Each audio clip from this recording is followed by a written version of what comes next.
Nintendo!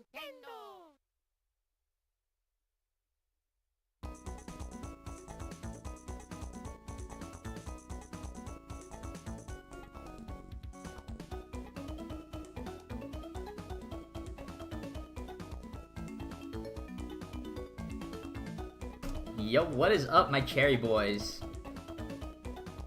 Yeah, running a little bit late, which means technically we're running on time, because usually I start like a few minutes early. Yeah, what is up?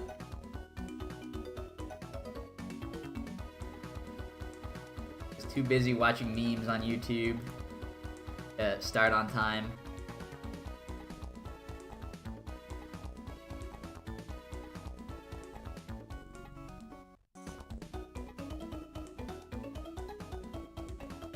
Alright, but I think I'm completely set up now.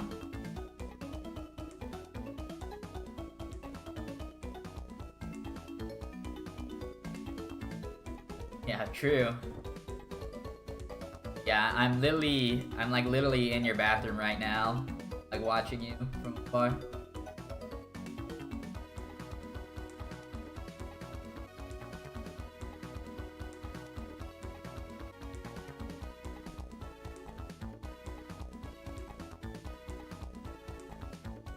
Yo, you're almost done with chapter 6 then, or you are finished with chapter 6. Nice. The PogChamp, you're getting close to the end.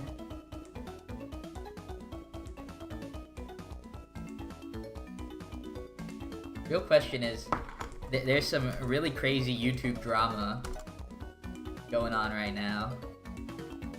And the question is, do I watch it? Like, do I watch the actual response, or do I wait for like 20 other video essay YouTubers to react to the response? Yo, what's up, Rex? Gold boy, gold boy. What's the beef? It's like a Minecraft YouTuber named Dream, and he has like a whole bunch of allegations around him, but he's been hated like ever since he started playing. Like he used to speedrun Minecraft, but he was like proven like without a doubt a cheater, and he like continues to deny it this day. But now like some other shit, like some other actually serious stuff has happened. Oh, what's up, Mario fan? I'm doing pretty good. Said Dream like no one knows it. Well, I mean, I didn't know who Dream was, like until like whatever drama started happening. Like I don't watch Minecraft. The thing is, he posted an hour long. He posted an hour long video talking about everything, and I would much rather watch the 2-hour long discussion about him talking about everything, you know?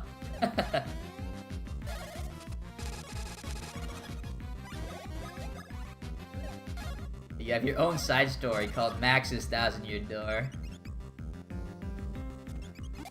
Are you skilled enough to get all 1,000 years on your door? You might be stuck with like a 100-year door, maybe. Like 1,000-year doors are just for the truly epic gamers.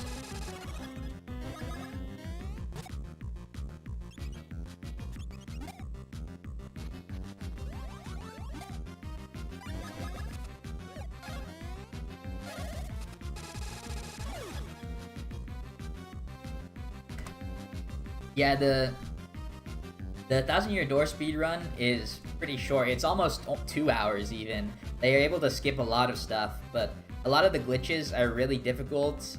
Like there's a lot of frame perfect stuff, angle perfect stuff, and you're not on a D-pad, you're on a control stick. Like there's a lot of weird 3D movements and clipping to skip areas. And you pretty much like you pretty much beat chapter 1. You go grab like the super boots or whatever, and then you clip to the very end. It's really difficult to run, and it's a lot of RNG, unfortunately. But like I used to really like it. I hope the 1,000-Year Door remake speedrun is decent. I'll probably play that or try and help route something. Even though there's really not much. I'm only really interested in like glitch lists for TTYD.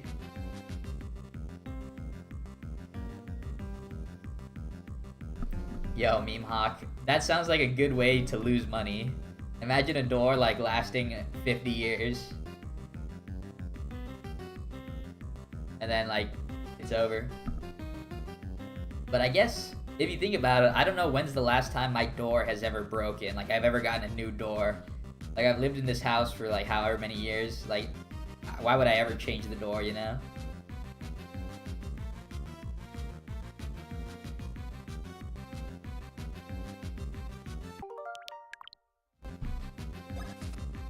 Yeah, maybe you are onto something.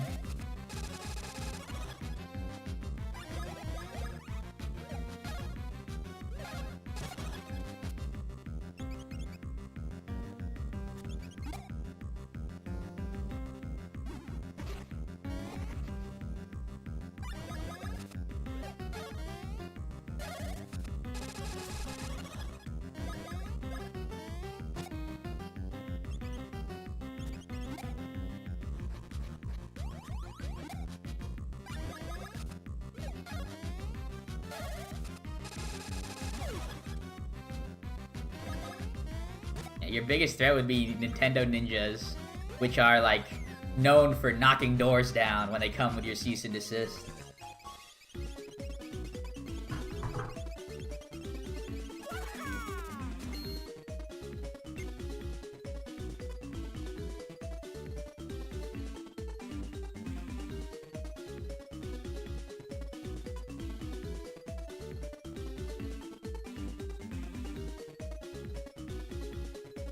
I think I need some good, wholesome drama content, which means I need to go get Moist Critical's take on things. He's pretty much the voice of reason on YouTube.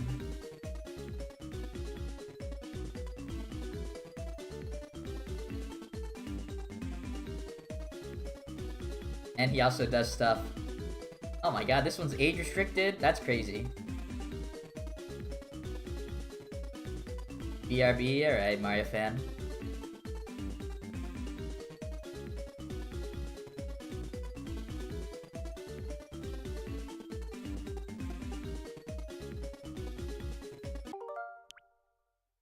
Oh, there is one thing I actually have to try. And so in the Discord, a runner talked about using turbo on barrel storage to try and help them be more consistent.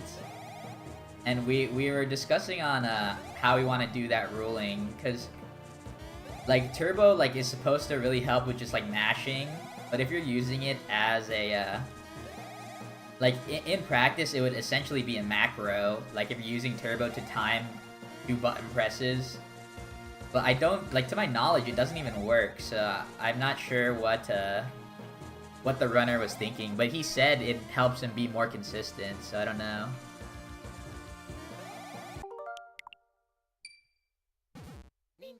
Yo, congrats, Max.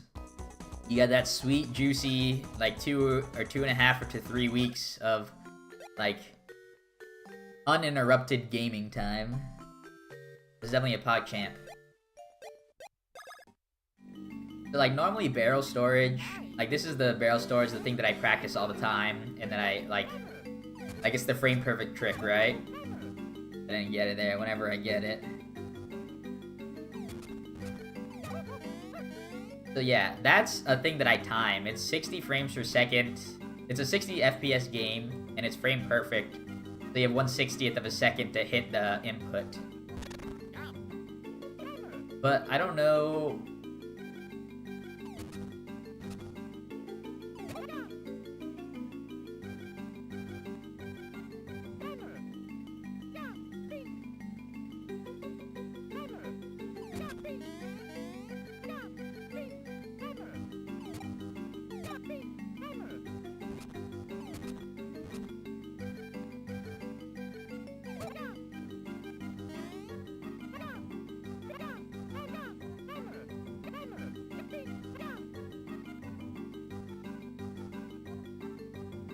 Yeah, the only way I can see it happening is,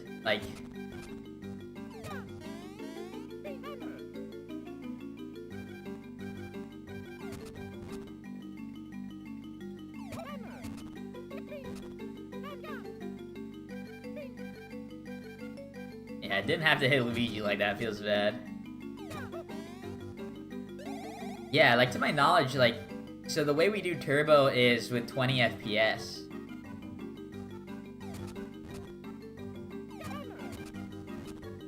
And to my knowledge, that's too fast to actually hit the barrel storage frame.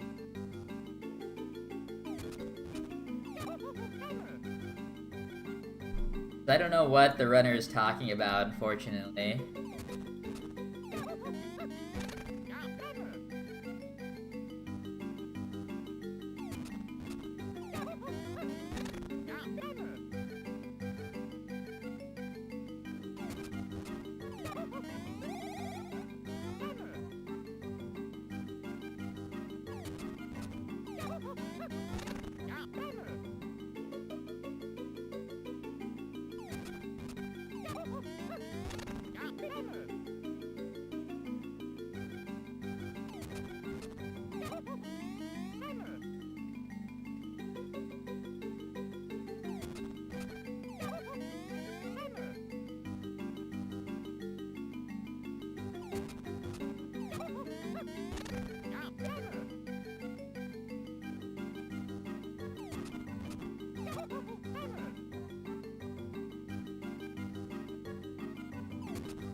Alright, well, PogChamp. I think we're good for starting the run already. So yesterday we did our runs, and we didn't get good power a single run, or a single attempt last night. So hopefully we get some good luck incoming today. That would be hype.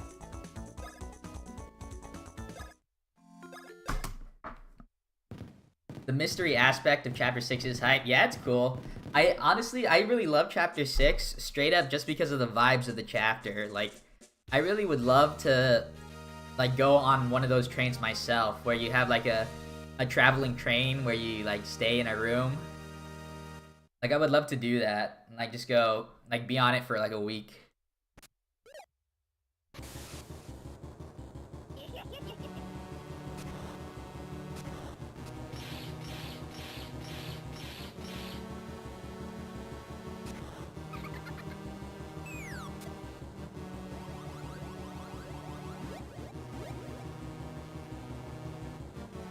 Good vibes all around.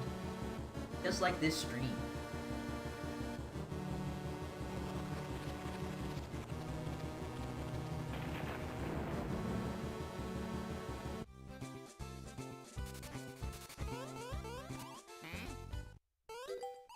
Yeah. This is the god run indeed, lag switch. Like, I might even skip the 110 entirely. This could actually be the 109. Even though I've been saying it's probably not humanly possible, I can see this run hitting it. Yeah, good vibes all around as Princess Peach gets, like, attacked. Like, first thing into the game.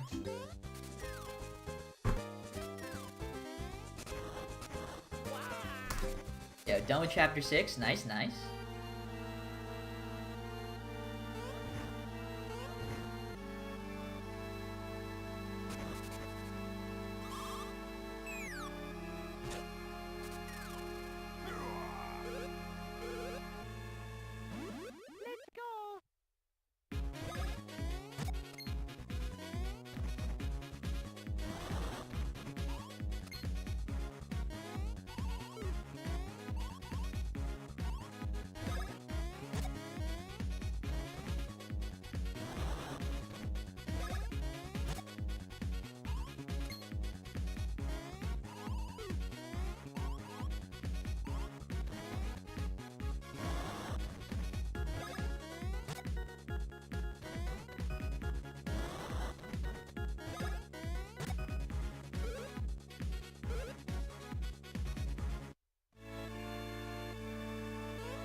Yo, that was also always hype when I got the emblem. Like, when you combine them, you could actually go purple. It's really cool. Yeah. I would always go purple at the end. Like purple or green. I wasn't the biggest fan of the W emblem by itself. But like, seeing Mario in purple or green is like really crazy to me. I think green's probably my favorite, but I always ended up being purple in Chapter 8.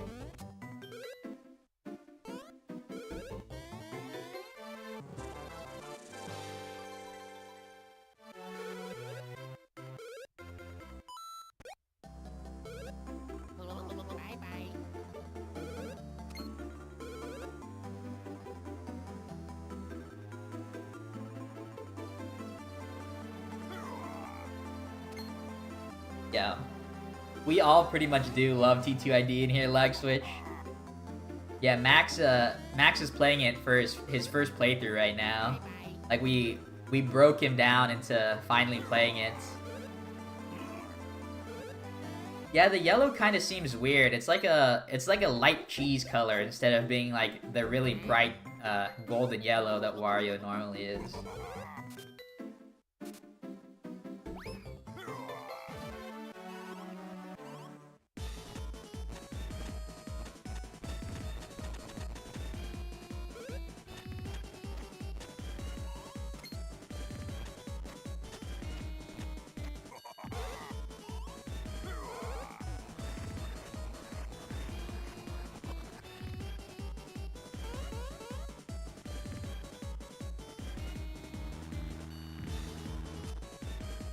Yeah, I hope the remix too is good as well. Like, I'm hoping it's not actually just a straight up port. I'm hoping they add a lot of new content.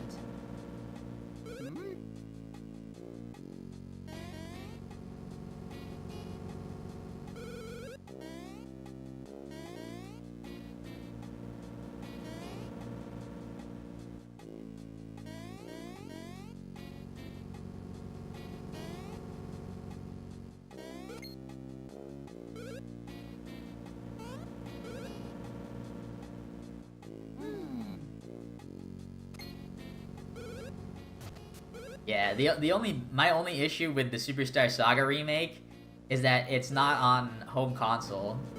Like, it's still on the 3DS. I think Superstar Saga really does not need to be on the 3DS. Like, well, it was on the Game Boy Advance originally, right? But like, just putting on the 3DS felt kind of weird because it doesn't utilize the DS screen, like the bottom screen at all, pretty much.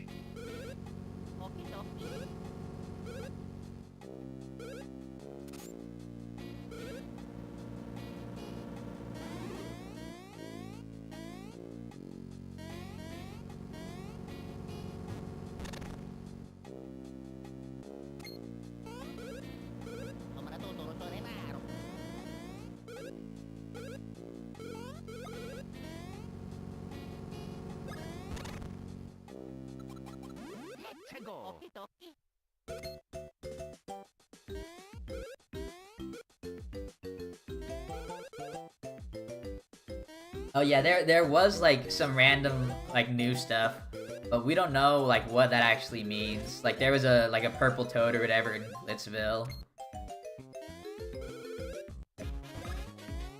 And then there's also some other visual changes, not just like graphics updates, but like actual changes to like some of the backgrounds in the game.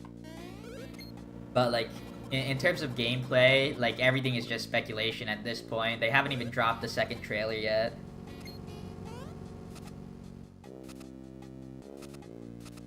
Yeah, if they were to put the Superstar Saga remake on the Switch, it'd be a really easy copy-paste job.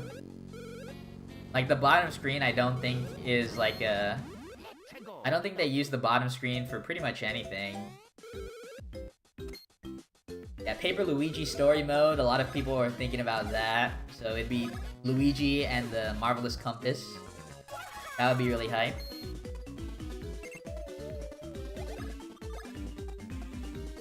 Nice 3. Yeah, my only issue with Luigi and the Marvelous Compass would be, from what we've seen in the actual Thousand Year Door story, I don't actually really like Luigi's partners' designs. They seem kind of plain to me. Like they're similar in like to Mario's partners' designs, where like some of them are just enemies and with like slight alterations. But Mario's designs, they all have like personality with their new costumes and stuff. But like Luigi's partner designs, like Bluey the Blooper, he's just a brown blooper. Like he's a vanilla blooper except different color. And then and like he has a Buzzy Beetle friend who's just a Buzzy Beetle, except instead of using a spike on its head, he has like a wrench. Like the designs are kind of plain. I hope maybe they would revamp them a little bit if they decide to do a Paper Luigi mode.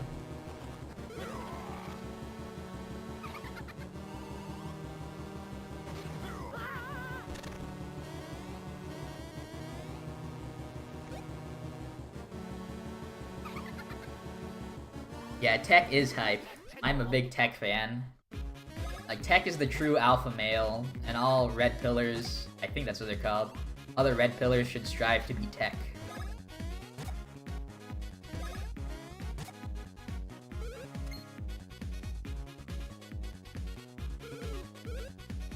I don't know if it was necessarily for the joke. I think the joke, like, is usually just, like, on Luigi.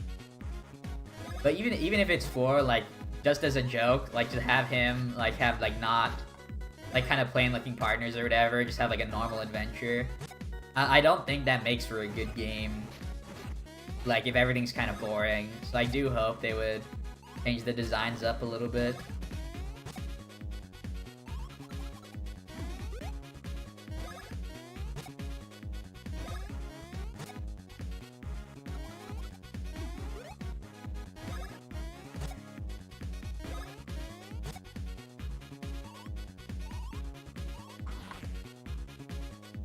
Yeah, true. That is hype. Pennington. Pennington is a Luigi fan. Yo, what's up, Star?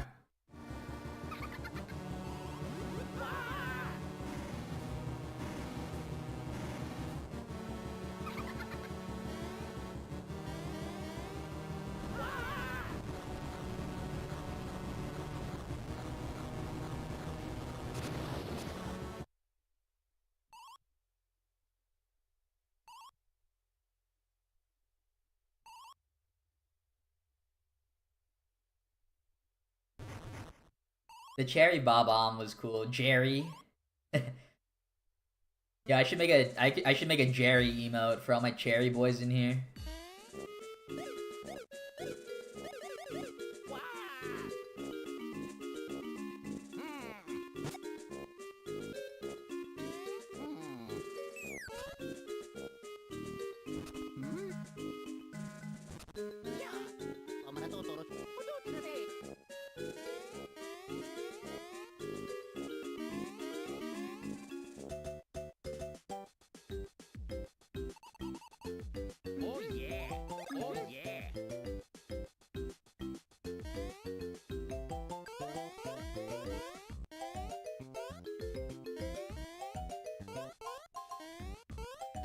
Yeah, I think actually all the bombs in the Paper Mario series have been pretty top tier.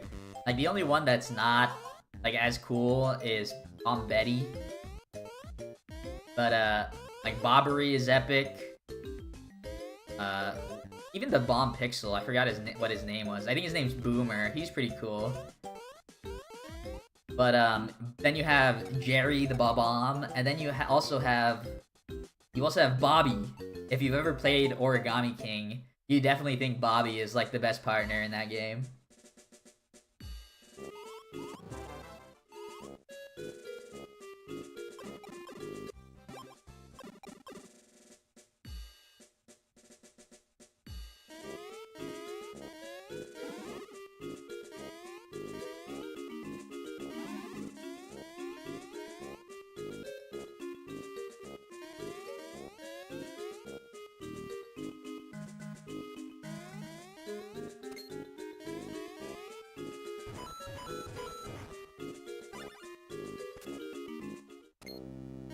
Yeah, salute to Bobby for sure.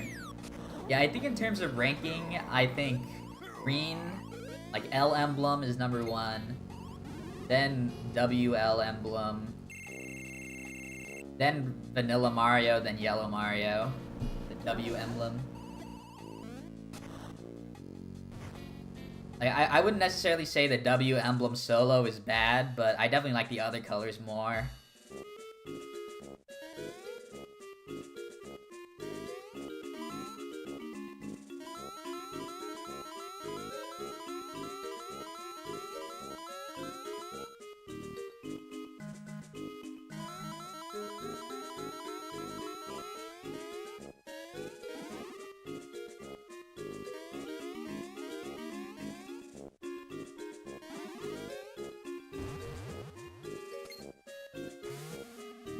Oh yeah, Paw Patch?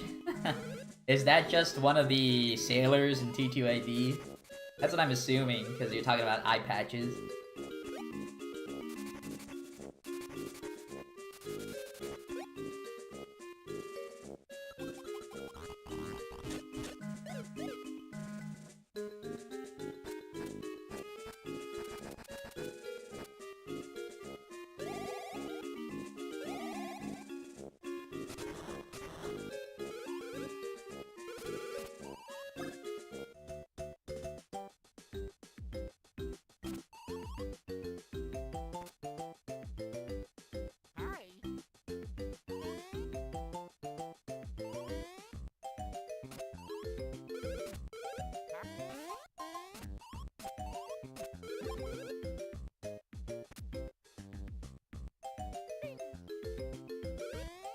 R.I.P. Tech.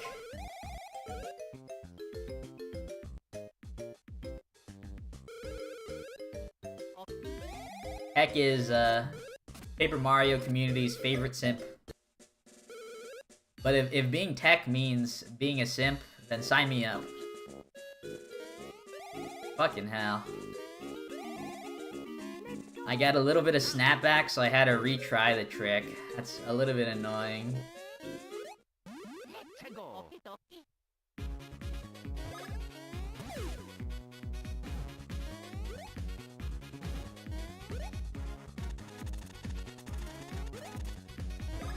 And I'm going risky on the rest of this segment. No waiting for anything. Alright. Luigi, let me get another lucky. That would save me. Rip.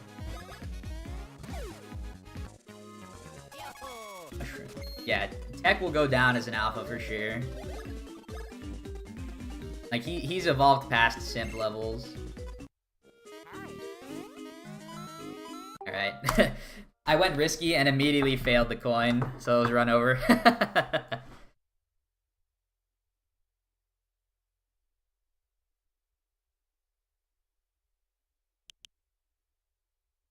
Let's start right away. Run number 2.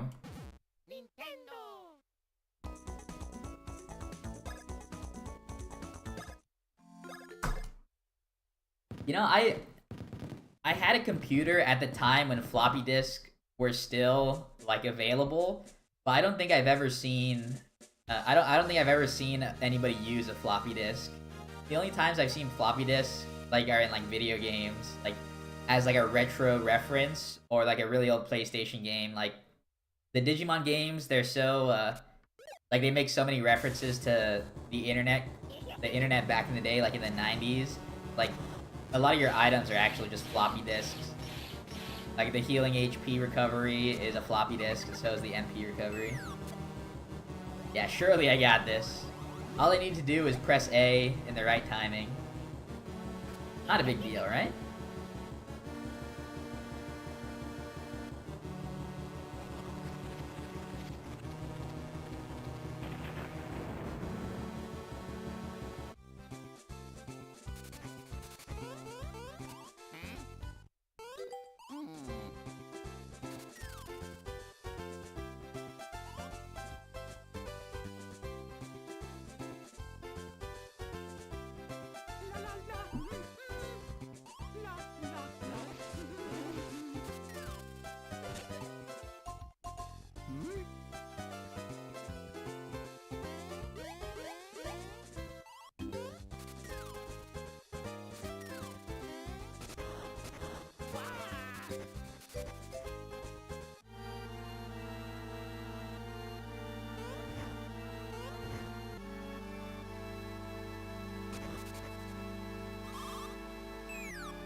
Yeah, this is the god run right now.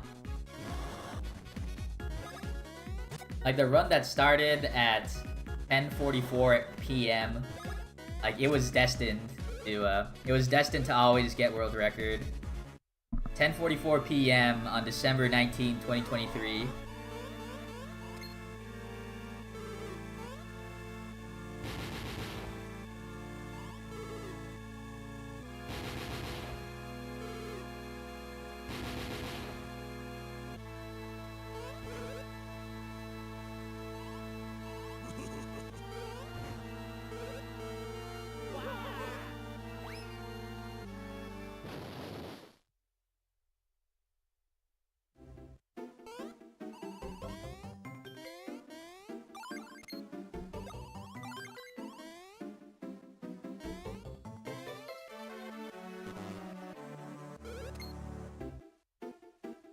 Yo, the stream is chill. Thank you. I work really hard to be like a normal human being on stream. Not to say I'm not a normal human being off stream, of course. But yeah. Yeah, I think a lot of speedrunning streams, like usually the people, like as long as they're not like super competitive, like a lot of the streams just boil down to people playing like one of their favorite games. So I think speedrun streams are always pretty chill.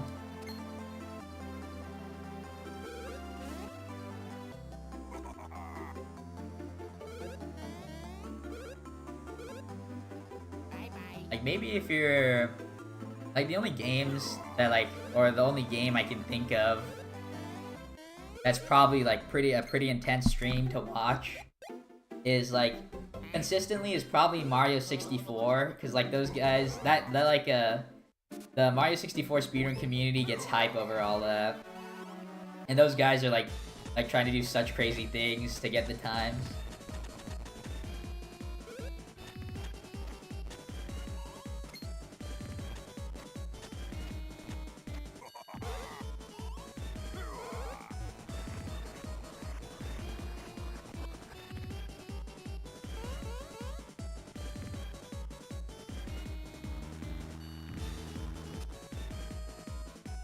Same.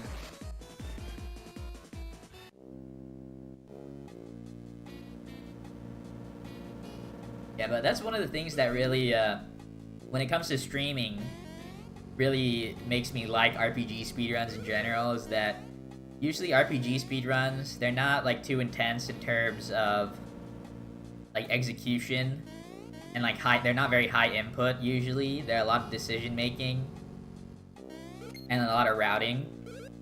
So I think RPG streams, or RPG speedruns in general, are something I like because they're a little more casual. And like it usually feels like I'm just playing the game like normal. Oh no! Oh yeah!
Rip. Well, thanks for hanging out, Lag Switch. It was a good time. Have a good night.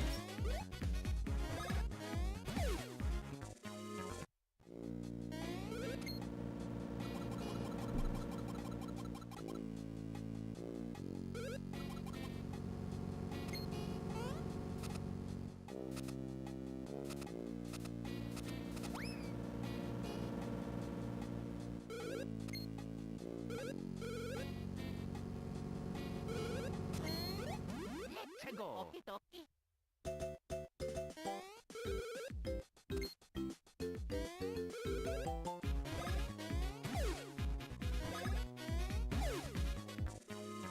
Last run, we got the 3, and then we absolutely threw it away. Ah, I thought we were gonna get the 3 again, but we got the 2 too. Close one though. 2 is always fine.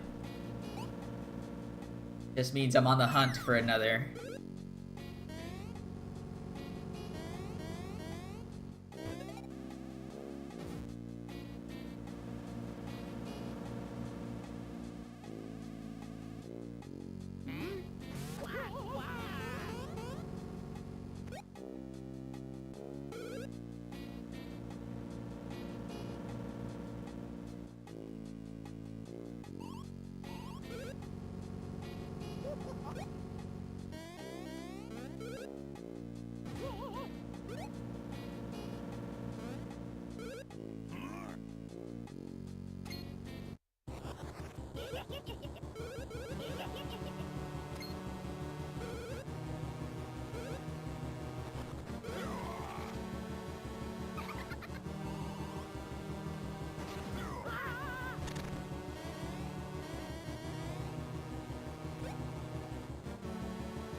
Okie dokie.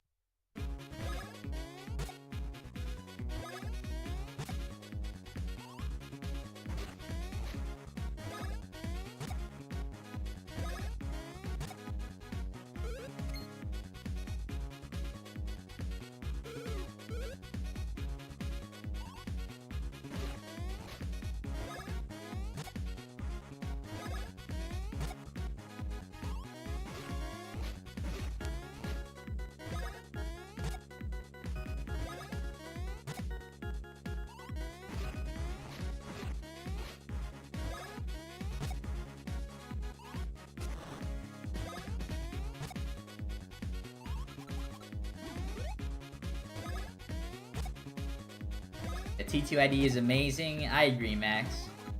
We'll see what you have to say after Chapter 7. I assume you're getting ready to start that one right now.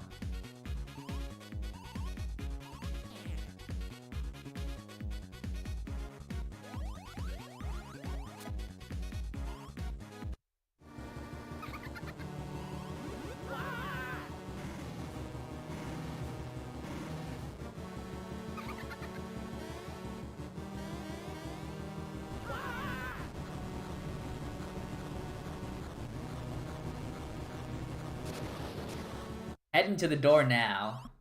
What a rush.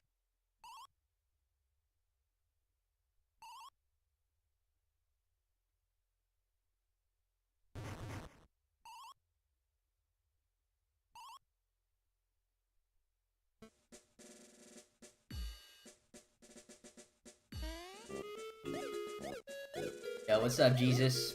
Fast indeed. At least that's what I'm trying to be. I've definitely hit levels of speed that I would claim as being world record level before. Question is, can I do it all again tonight?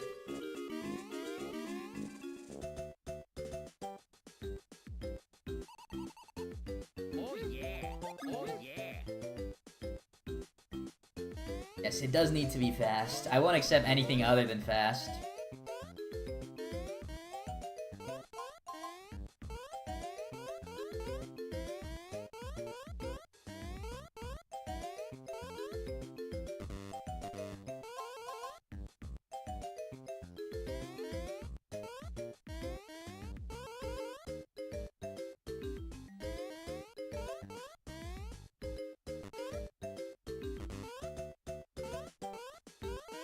Level 17? I don't know. That's probably normal level for Thousand Year Door. I think, or 18. I think by the time I usually beat the games, I'm usually like in the high 20s, the mid to high 20s. But I think usually I'm not past 30. But I also grind a lot. Like I fight most and every enemy I see.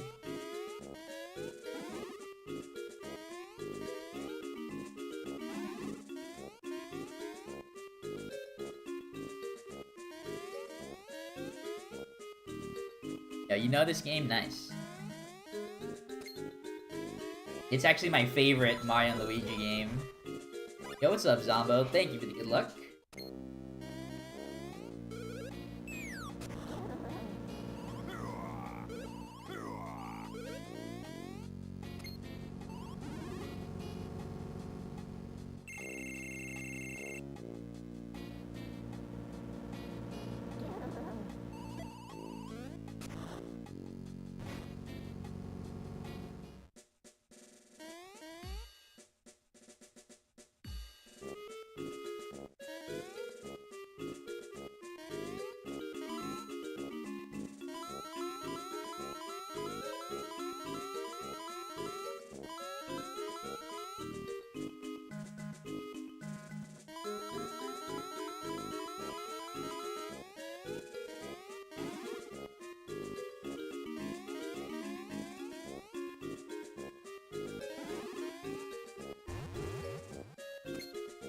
Spam jump.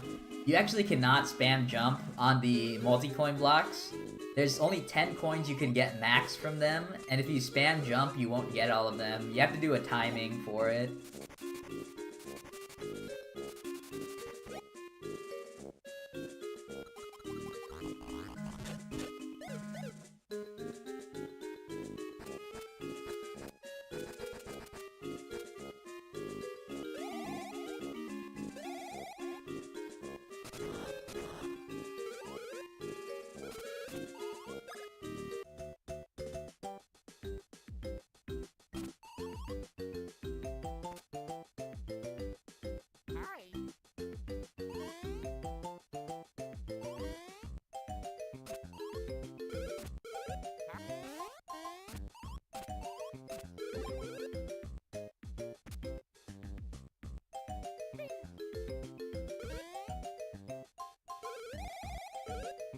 Yo, you're heading to the moon.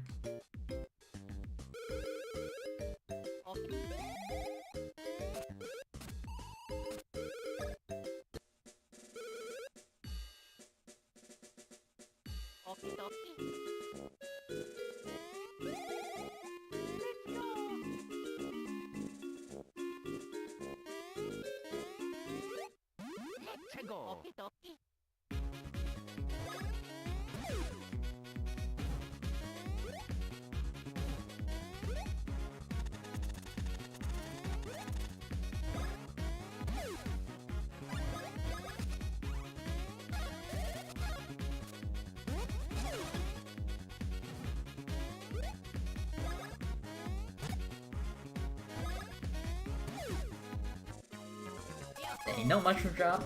Feels bad. Yeah, but nice 3 for Luigi.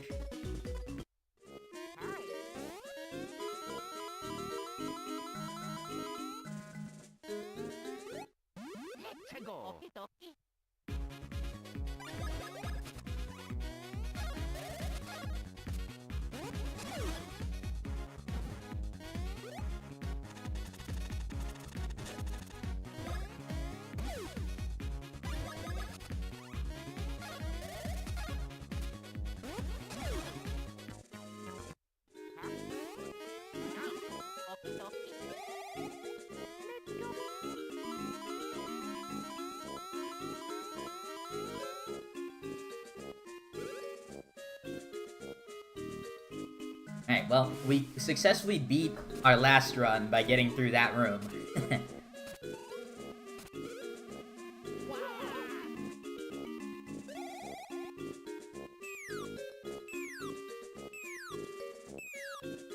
This is slow? Not necessarily. I'm technically on a world record pace, which means I'd be like the fastest ever to play this game.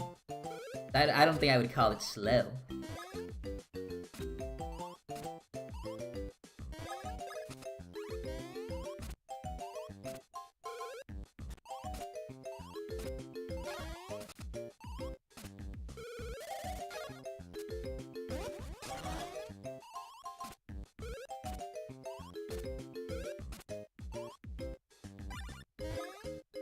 You have the DX version.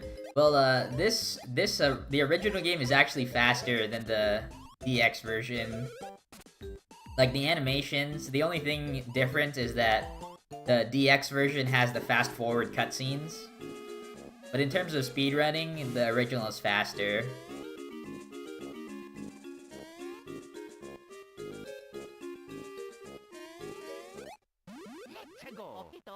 But yeah, if you think there's like this one looks slow, it's probably because there's no fast-forward.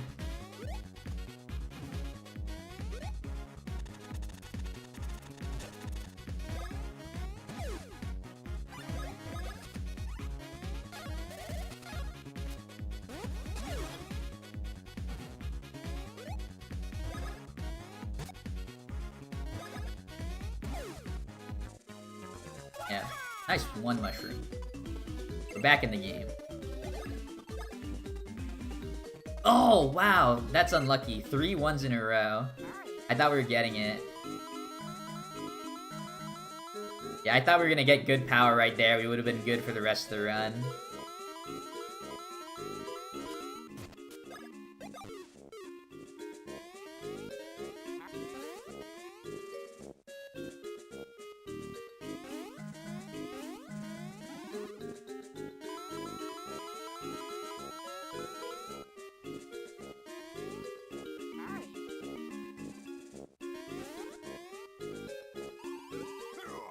Am I going to do Partners in Time next? No, I don't have plans to speedrun Partners in Time. I might do other games, specifically the 3DS games, so like Paper Jam / Dream Team, but probably not Partners in Time. If in order to play Partners in Time, it would probably have to get a remake, like on the Switch or something.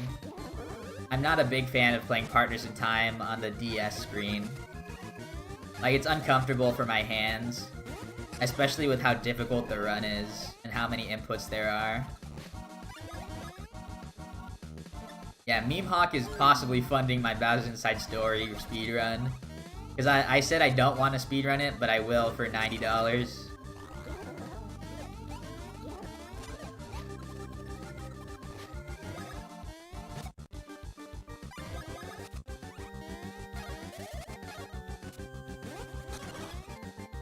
Yeah, but first you gotta hit that world record.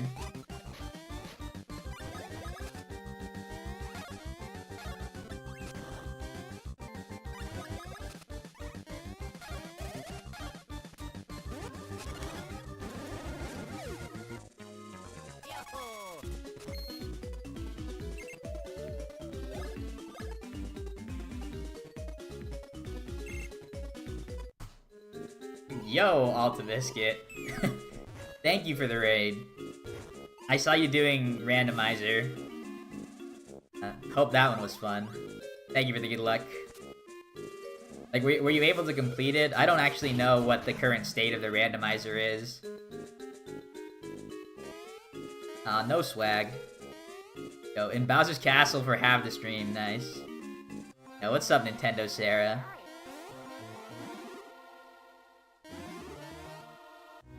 In a pretty good state now, nice.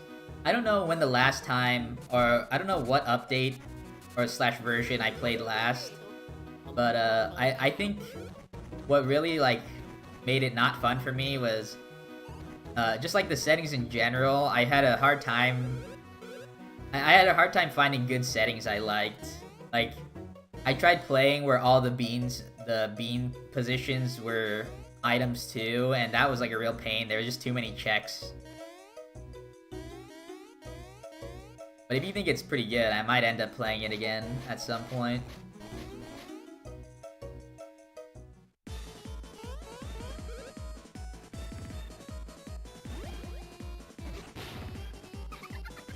But yeah, for people that came from Rando, and have never seen like a regular speedrun of the game, it's pretty similar, except I assume in randomizer it's pretty much glitchless. And this game actually has some pretty wacky glitches that are exploited in the speedrun.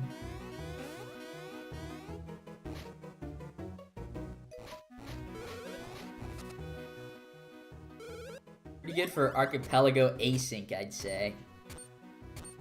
Yeah, that unfortunately I am like I'm like so out of like the randomizer community. Like I think the only thing I know, the word I know that you just said is async. Like, cause I used to do like the I used to do the Majora's Mask async randomizers.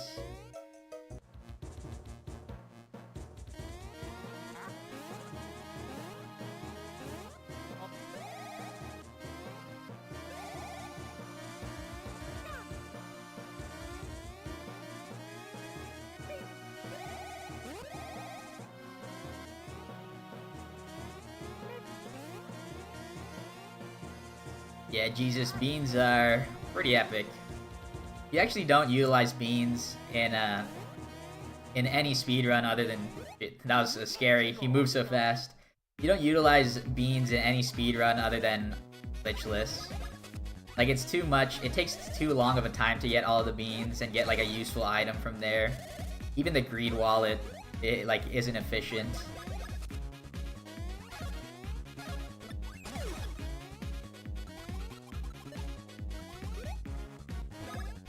Rando cuts out the lengthy checks. That's pretty good. Alright, easy 2. Alright, easy 3. Alright, perfect. We actually have 1 extra power now.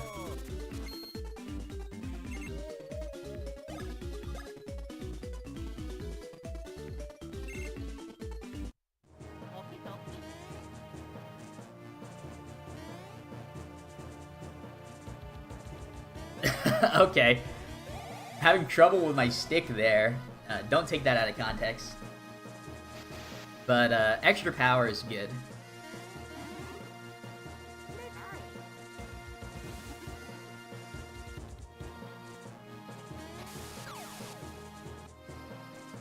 Yeah, I mean, I don't think I ever... Like, I think at one point the rando dev, like, said, alright, the game is finally out. Like, this is the last, like, big update he was gonna do. I don't know much, I don't know how much has changed since then. But, like, at that point, there were still things I wasn't, like, interested in. But if a lot has changed since then, I probably will have to take another look.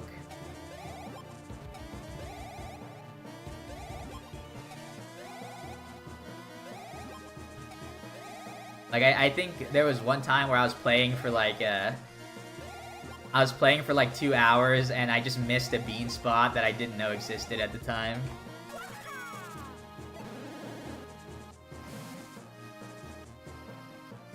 Yeah, that's true. That's the thing. Like, the dig spots specifically, there's so many. Like, I don't think it's very reasonable to require, like, knowing exactly where every single dig spot in the game is.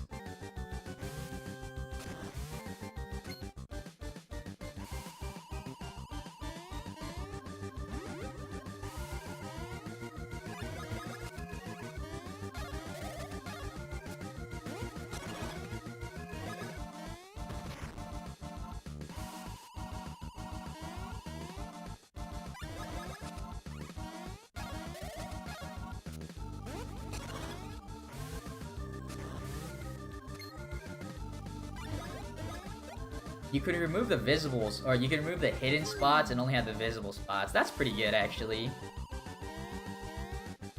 Although I think... I assume that by visible spots you mean the ones that are like straight up X's on the ground. But I think pretty much all the beans that are not like hidden under a rock or whatever, I think they have some sort of distinguishing marker, right? Maybe not a couple in like the Castletown outskirts.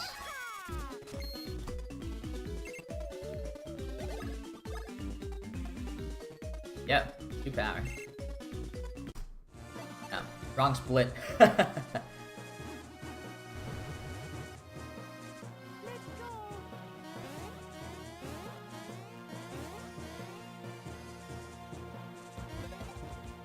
Is there a setting on where you start in the randomizer? Because I think one thing I was interested in is if the randomizer started at Castletown with, while starting you out with a few upgrades already, so you have more of a you have more options available to you instead of having to go straight through starters fields and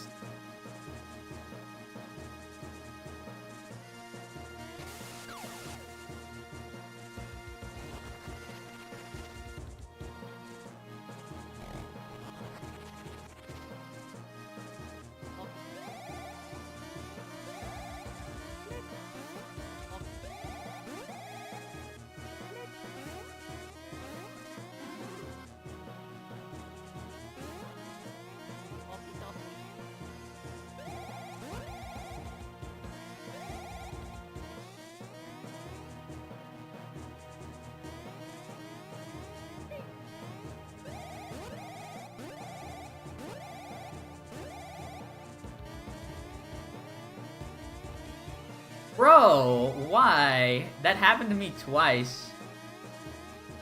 Ah, dang. I would really like to reset. I will not be happy with this run.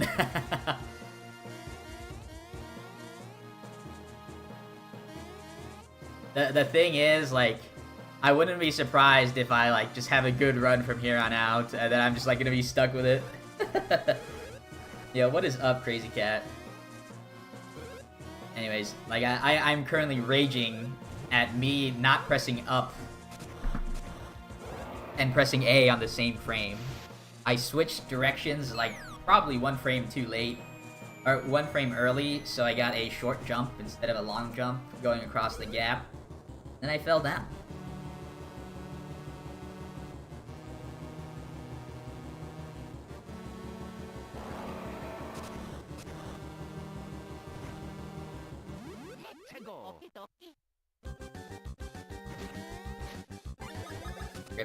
We have a really good power though. We have one extra currently. So Luigi can just jump. He could possibly do 3 jumps instead of having to do 1 Rose attack. But that depends if he gets a lucky hit on this attack specifically. Rip.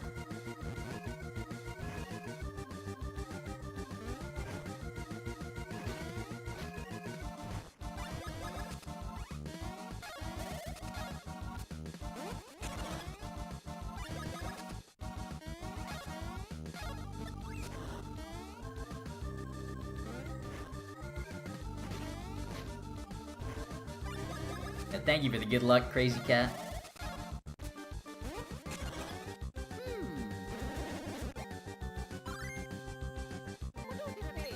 Oh yeah. Yahoo!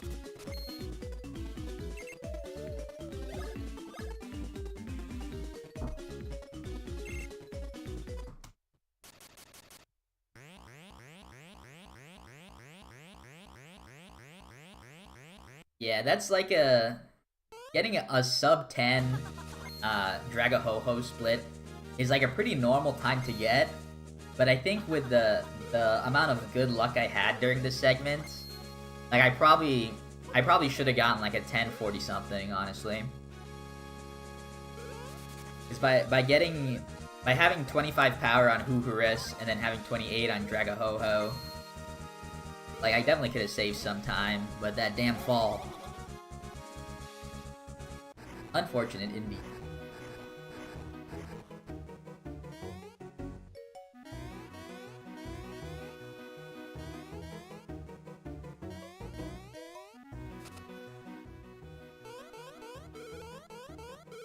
Yeah, it's definitely possible that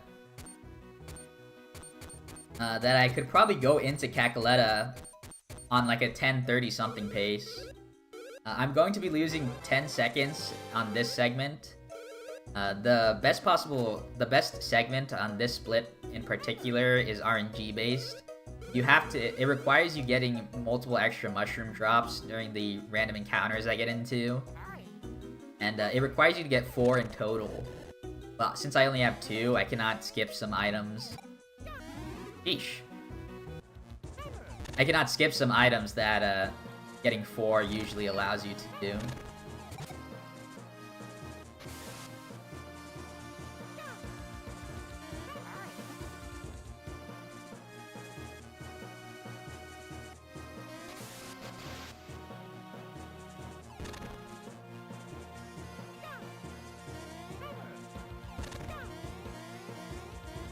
Yeah, these are the items that you can skip. Yeah, 2 mushrooms, 2 syrups. But if you get 4 from the counters, you can just leave there. You don't even have to enter that area.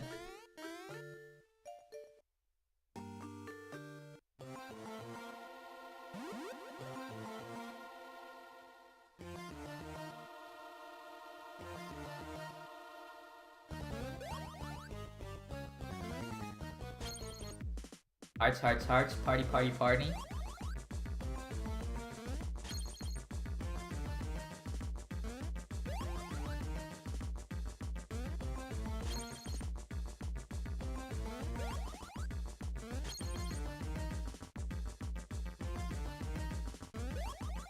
Yo, what's up, Ashley? Is today the day? Is it the day that somebody finally fails minecart game on stream? I have almost failed it multiple times, but I've definitely become clutch in those scenarios. Like, I still yet to fail it. Thank you for the good luck, Ashley.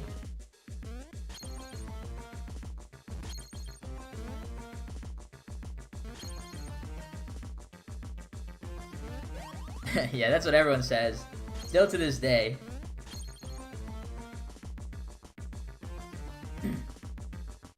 Yeah, I feel like if anyone were to fail it, it would probably be me, though. Like, considering my history with the minecart game, where as a kid playing this game, I just could not beat this minigame, and I had to put the game down for like 5 years. It was too difficult for my child mind to grasp, like jumping over the thwomps. What is my favorite boss? Probably the final boss, Cacletta Soul. Like, it's the hardest boss in the game, but I think it has the most... It's probably the most complex fight as well. Like, there's a lot to do. And, like, the fight changes throughout...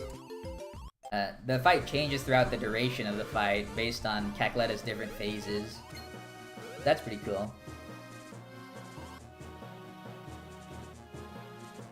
Hating minecart game.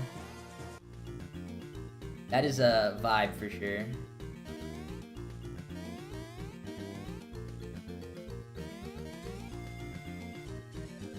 Yeah, a lot of people love Fawful too.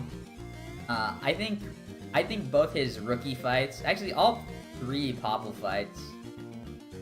I guess technically there's 4, but there's 2 Popple and rookie fights. But all 4 Popple and rookie fights / Birdo fights / solo fights, they're probably the next best fights besides Cacletta to me. Just refighting him and seeing like how he changes his attacks and strategies is really cool.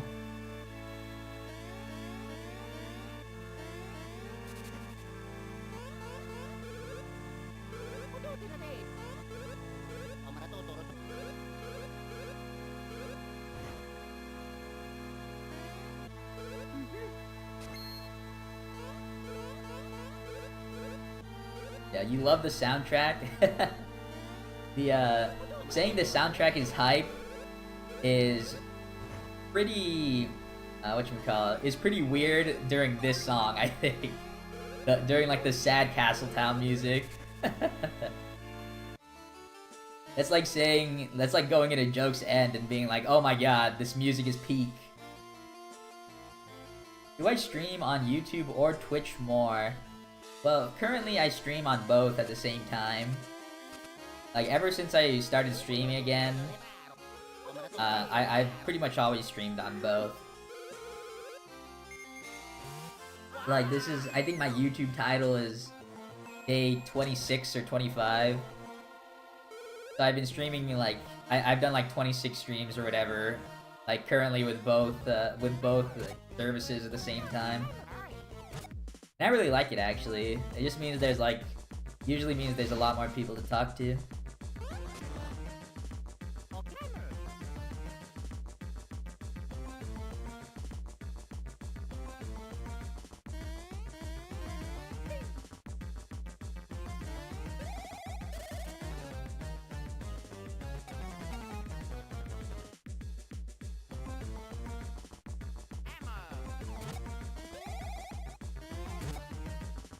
Yo, what's up, Lou? Thank you for the good luck.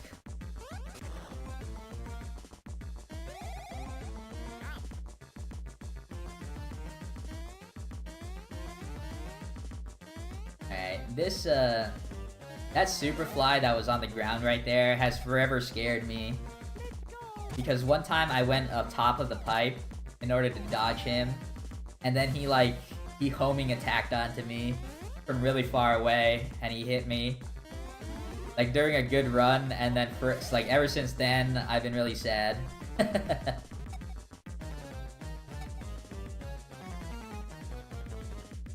Free the Bean prisoners from their sewer prison. Only a true, like, high-level plumber could do it. God damn it. Okay. I missed the box at first, but on the second dodge, I somehow clutched it out. I somehow clutched it out and then still had, like, a good, like, fix for it.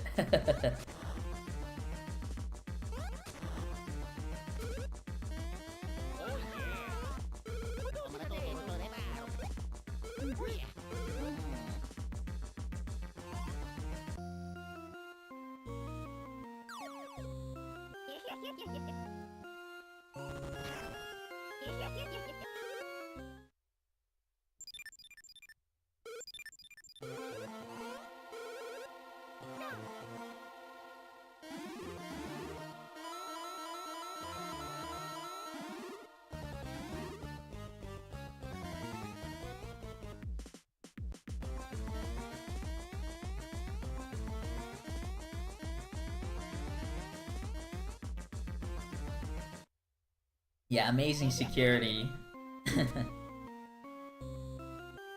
Like, if you go into Castletown, you'll actually find out that there are no toilets in the entire city. Because the whole city, like, infrastructure and, like, security around the Beanstar hinged on the fact that the sewage didn't work.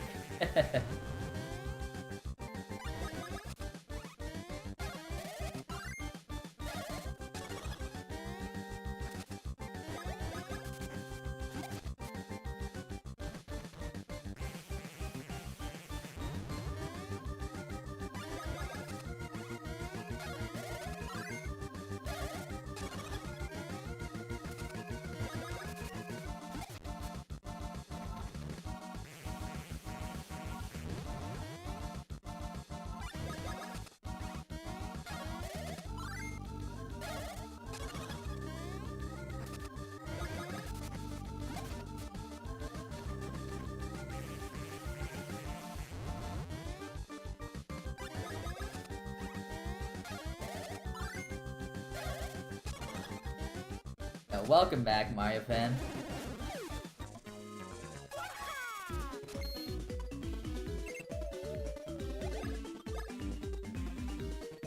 Yo, a 2.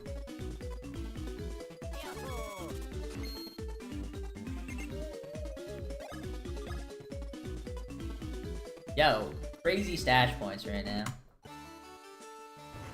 Yeah, that's how it's like not like a run that's up to par currently, is that I have above 41 minutes on that split.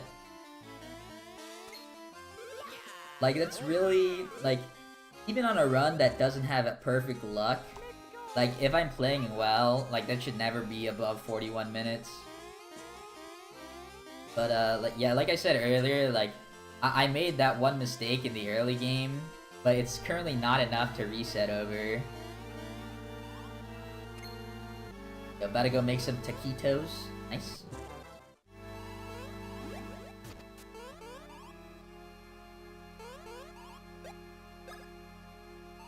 $32 and 3, I believe. Jump 2.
You've been meaning to ask, what is the right thing, or what is the thing to the right of my screen? That is a picture of Carly Rae Jepsen's new 2023 album called The Loveliest Time. Like, usually, like, in order to fill blank space in whatever stream layouts I have for the speedruns, I drop, like, a random album that I really like. And Carly's album this year was top tier. Like, usually you'll get one of my favorite, like, rap albums of all time. Or, like, a random Carly Rae Jepsen album.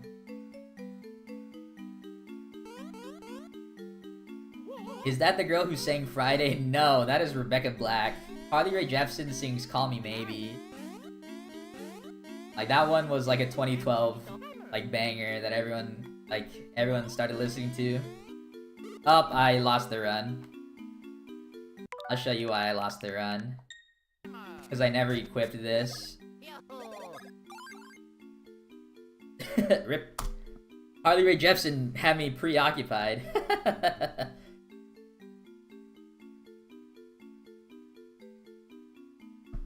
Pretty clutch, not gonna lie.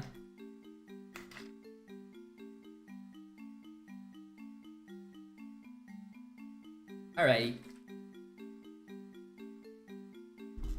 Run number 3. Incoming.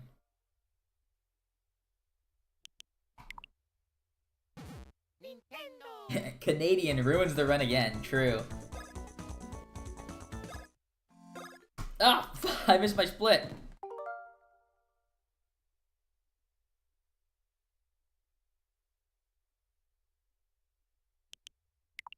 Alright. Now, run number... we'll count that as run number 3, even though it was like a 2-second long run. Run number 4, start. Yeah, maybe I should call her. Yeah, this is run number 4. What happened to run number 1? Yeah, bad power. I like Kanye's music. He made Graduation, so I can forgive the drama. If you know, people say that he's like, oh, he made Graduation. But like, Graduation is the worst one of his original trio to me. Not saying I like Kanye or anything, but like I do listen, or I did listen to Kanye's music, so.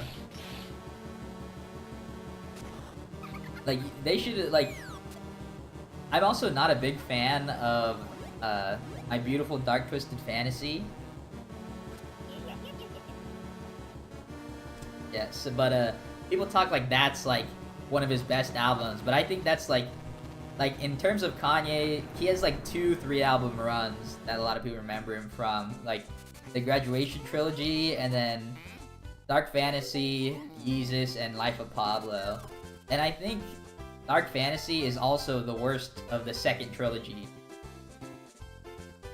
So I don't know if I'm a hater, or if, like, everyone thinks it's overrated, or everyone just overrates that stuff. Yeah, that was actually the craziest thing Kanye ever said. Like, he's like, after watching 21 Jump Street, I can, like, forgive the Jews or whatever.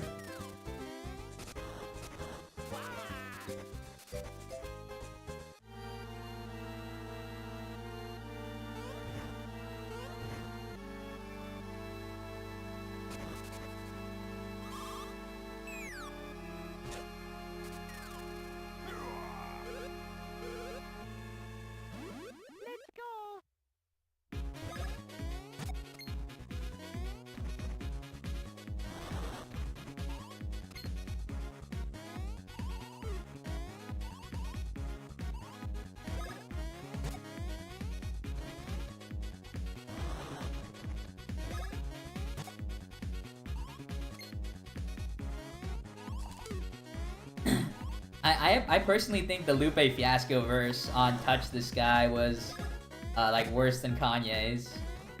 But Touch the Sky is, like, a top tier song on there.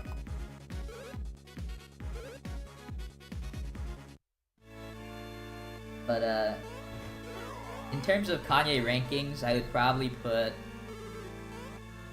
I would do... For the original trilogy, I would do Late Registration, College Dropout, then Graduation.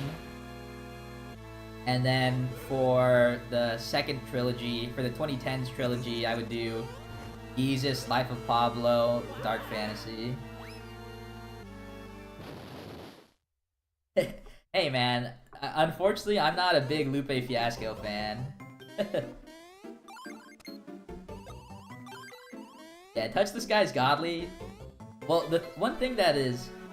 Yo, I hate that, like, since Kanye is, like, being bad right now, I hate that, like, this is becoming a Kanye appreciation stream. But, like, I guess we can separate the artist from the arts right now. But one thing that's good about Kanye's music is that all of his samples are, like, good songs, too. Like, you could have a playlist of Kanye samples, and then the playlist would still be godly. Cause like Move On Up is a great song.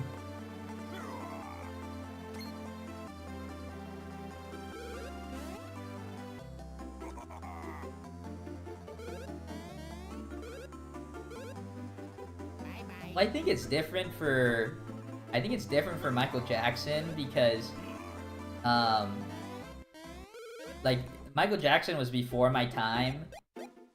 So like like all the the drama surrounding Michael Jackson happened before I was even a kid, and especially before I was an adult, right? And when Michael Jackson stuff resurfaced recently, it had happened after he died already. Like, I don't know if it's like a good comparison. I like how both my YouTube and Twitch chat brought up Michael Jackson. Yo, me pretending to be under 50 years old. True. Like did I mention, like, when Superstar Saga came out, I was already 30? Like, isn't that crazy that I was playing children's games at the age of 30? That I had a Game Boy Advance when I'm middle-aged?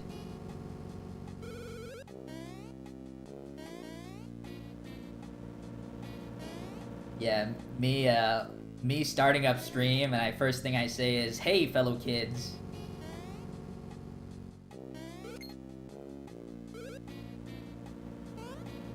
Thank you for the good luck, Mario fan. You remember a Dr. Phil episode where a woman thought she was Annie from Smooth Criminal? That's crazy. Oh no. Oh yeah. Yeah, that was the second best Dr. Phil episode. The first best Dr. Phil episode was where that guy thought he was trapped in the closet. Oh my gosh. I did the wrong pose. What am I gonna do? Guess I'll do the wrong pose on this one too. That was RNG manip.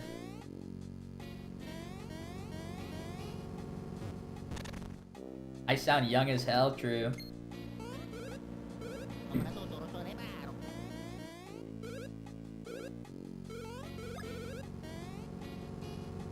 Yeah, I mean, I'm definitely not 100 years old, but I'm definitely not a kid either. Like, I always get the "you look, sound young" comments all the time. Yeah, run ruined with the wrong poses. This will be the first world record, I think, in 8 years that has a different pose. If this world's records, of course.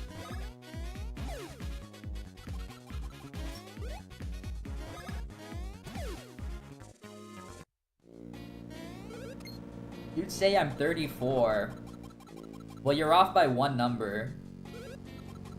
You're up by one digit.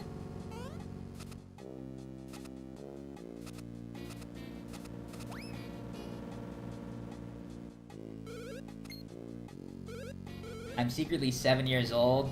True, but I'm 7 years old in dog years. I'm not 35.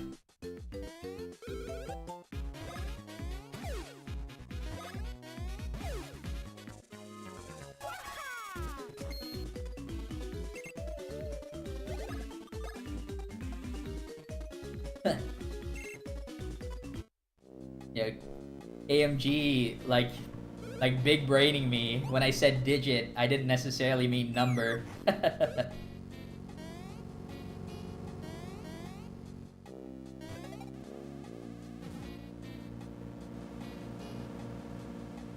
Yeah, 44. No, I was lying the whole time. You were not off by 1 digit the core number.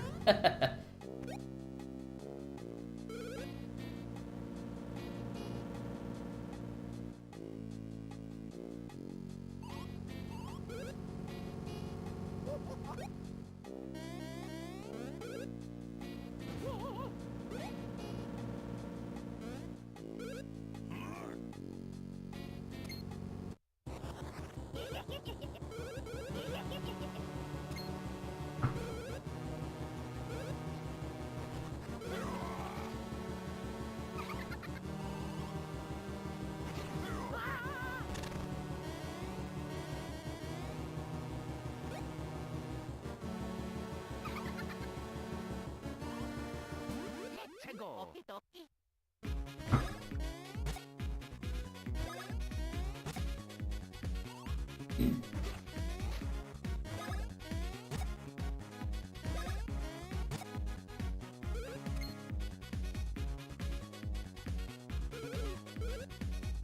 If you guys must know, I came out the same year that Miseducation of Lauryn Hill came out.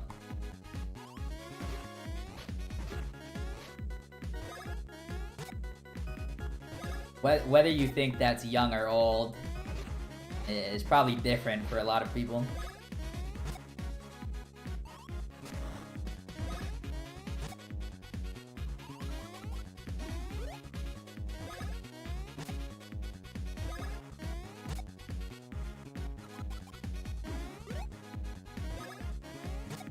Oh, that's young?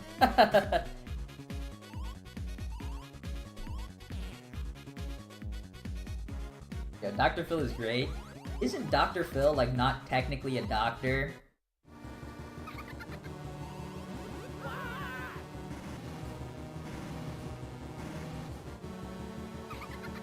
You guys say only mid-20s, but, like, I think when you hit 30, like, I think it's over. Like, when you hit 30, that you officially become an old person. Sorry to all the 30-year-olds in chat. Like, Dr. Phil, he's over 30 and he's old. But yeah, I think technically Dr. Phil isn't, like, actually a doctor. Or he had, like, his medical license revoked or something. Like, I think that was a controversy that came up a while ago.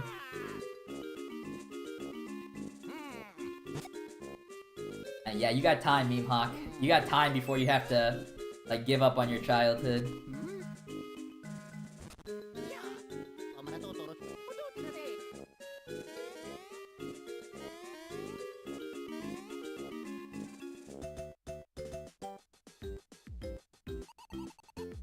Oh yeah. Oh yeah.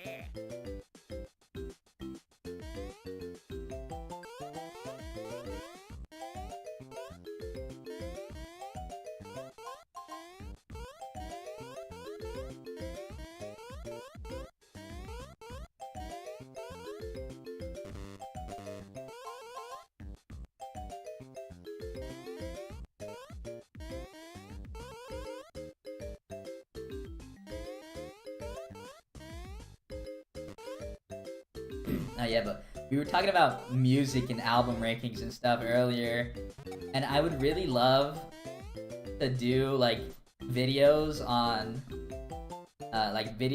music and stuff, like how I do with games, because like the whole reason that I do my YouTube videos on the games is so I can remember my favorite games when I'm old and I can't play them anymore. So I would love to do the same for like my favorite music as well. Like, when I'm old and I guess my ears stop working or whatever, I can at least remember, like, what I thought about certain albums or whatever. And I want to do that for music as well, but I think since my YouTube channel is, like, marketed as a gaming channel... do I even want to say marketed? Like, since my YouTube channel is a gaming channel... like, I feel weird posting, like a random rap music video.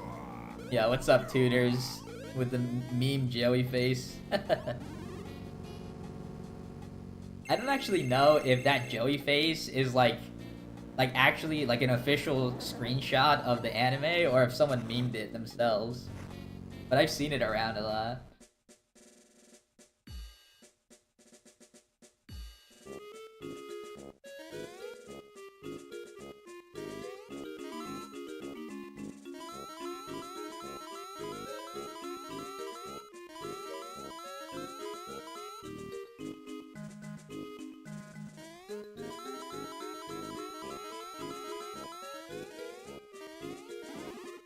Yeah, make a second channel. Yeah, that might be interesting.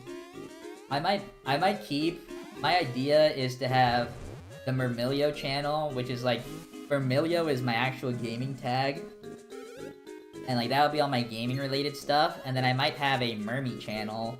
Like Mermy is what I have everyone else call me, because like Mermilio's kind of a mouthful. So I usually go by Mermy, and I might have a Mermy channel that has like my other personal stuff that's not gaming.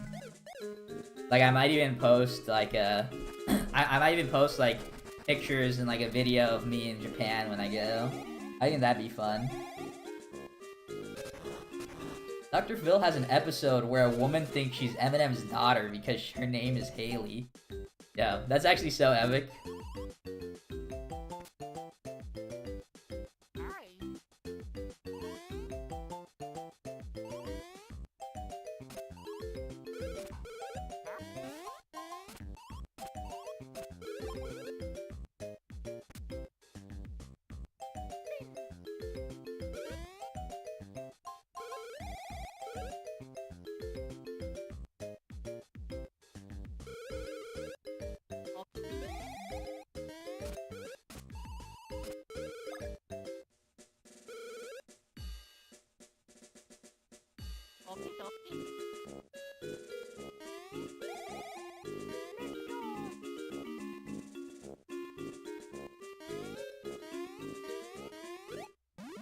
This guy is trying to run off screen, hiding from me.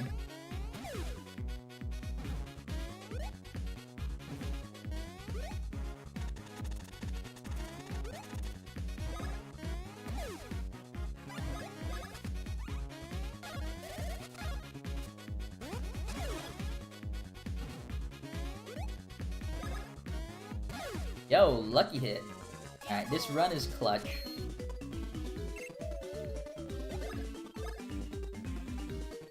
Yeah, and a 3. Alright, we're winning.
I'm watching somebody react to a YouTube documentary about Boogie 29988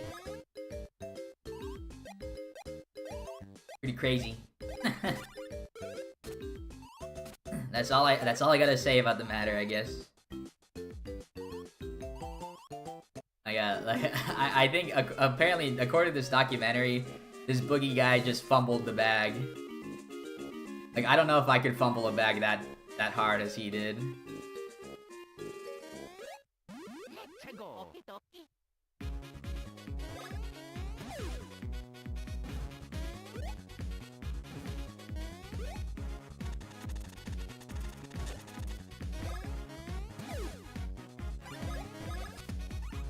Fumble is an understatement. True. This guy went from being a millionaire to being, like, bankrupt by, like, buying... Yo, a double lucky hit on a single segment is crazy. Yeah, he went from, like, a millionaire to bankrupt by buying anime figurines. Ah, that sucks.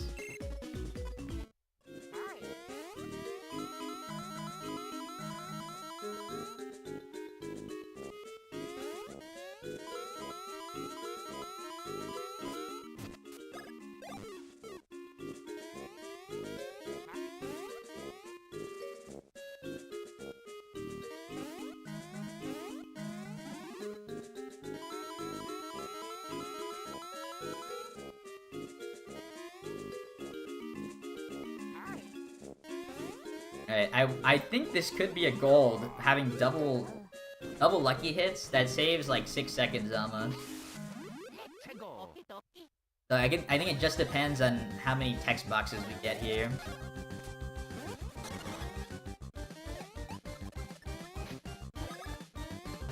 Oh my god, triple lucky. This is crazy. Yeah, this will definitely be a gold now.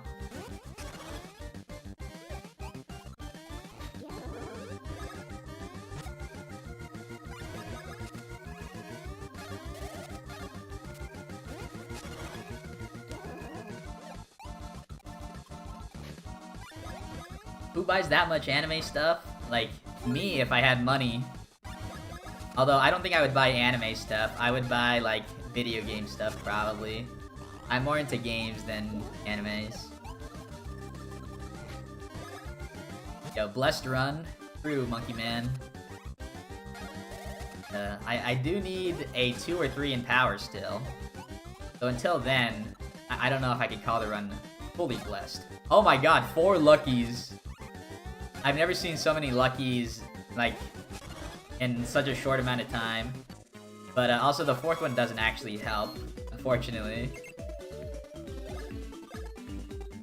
Like, getting a lucky on 12-star once already is the optimal fight. Look at that. Yeah, just about 3 seconds. 12-star's so cute when he smiles. True, if only he weren't trying to, like, murder us.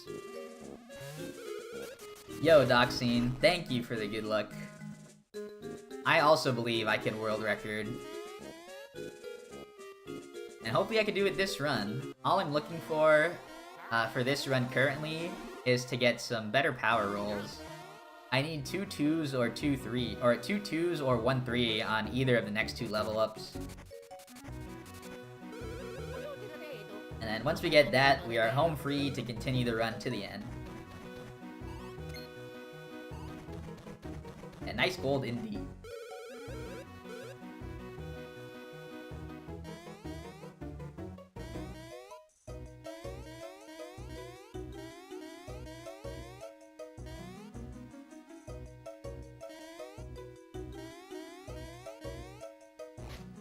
Twos and threes, baby.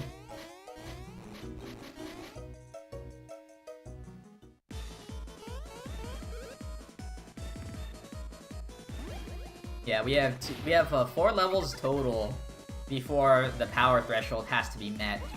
So on level 5, you have to have 27 power at least. And in order to get 27 power, you have to either get a combination of two threes, or excuse me, a combination of a 2 and a 3, or 3 2s. Gosh, words are hard. And you have 4 level ups to do that. I think currently I only have a single 2 in power. So I do have to get a little bit lucky. What language is the game in? Yeah, it is Spanish. Spanish is the fastest text for the speedrun. Both in this category, any percent, and the glitchless category. There's one other category called all bosses, where, like the name suggests, you fight all the bosses, but it is glitched. And that category is actually played on the Japanese version because there's a lot of different glitches in Japanese that let you have a faster and more interesting route. But other than that category, everything optimally is played on Spanish.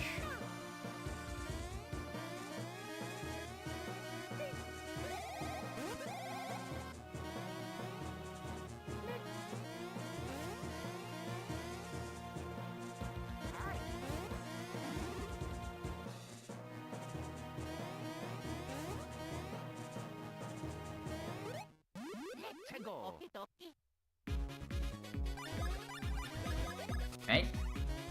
A little weird menu. Ate my A input, or I went too fast, maybe.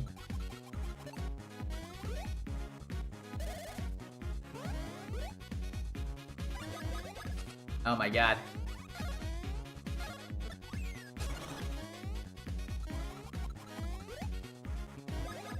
That sucks.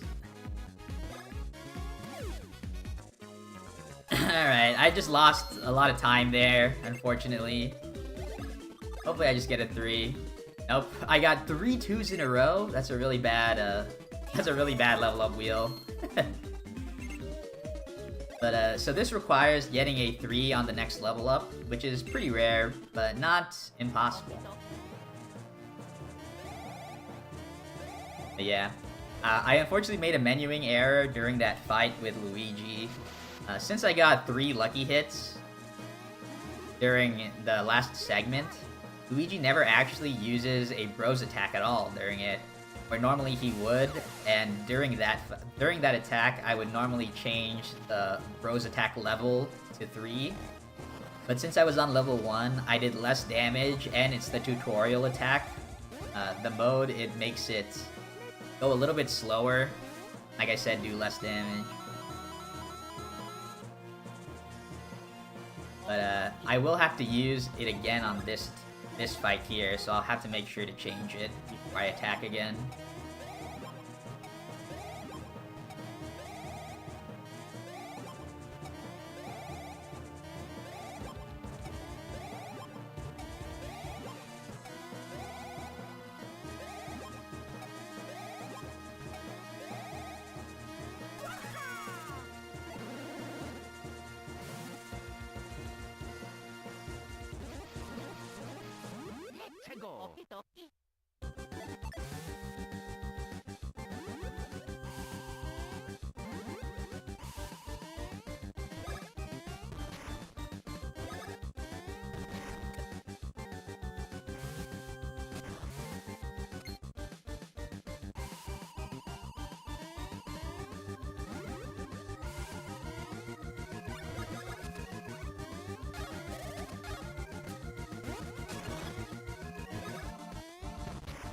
So Huhurus here has 45 HP, and if I had more power, I could 4-shot him with Mario. But in this situation, I actually have to do an extra attack with Luigi in order to kill. Which unfortunately takes extra time. Like, this is currently unavoidable time loss that cannot be made up during the duration of this run. But if I were to somehow have 24 power before this fight, then I would not lose any time. It would just be a regular optimal fight. But here I would start losing time based on this animation for the pillar change, and then Luigi's attack as well. Sometimes you can do only a jump if I had 1 more power, but in this case I would have to do a bros attack.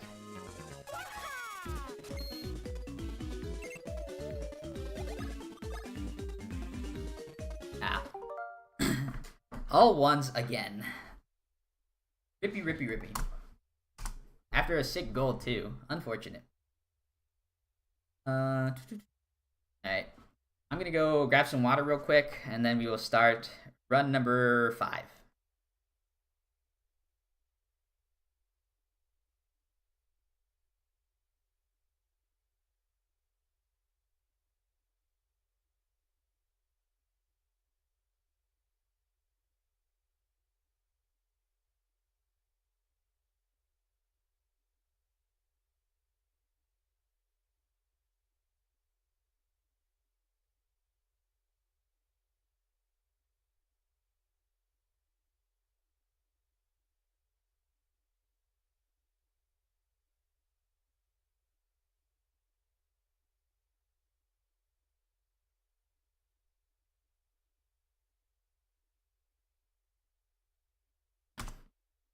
Okay, I am back. This is going to be the God Run. I agree, Meme Hawk. We're pushing last run of the night time, but I don't think we're there quite yet. So I think after this I could still get another run out, even if this dies to power. I'll have to wait and see. Hopefully I just get the run right here anyways.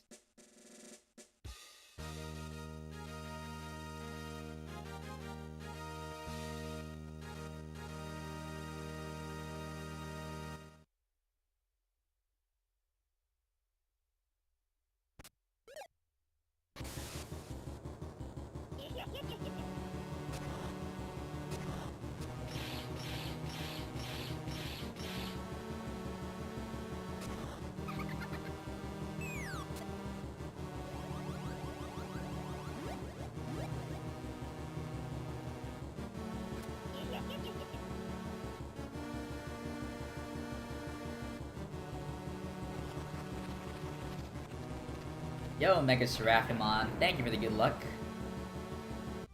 EY for the GL. Yeah, it's actually like a crazy coincidence right now, Mega Seraphimon, because I'm currently doing a watch through of Digimon, like the Digimon animes. We're on Digimon 02 right now.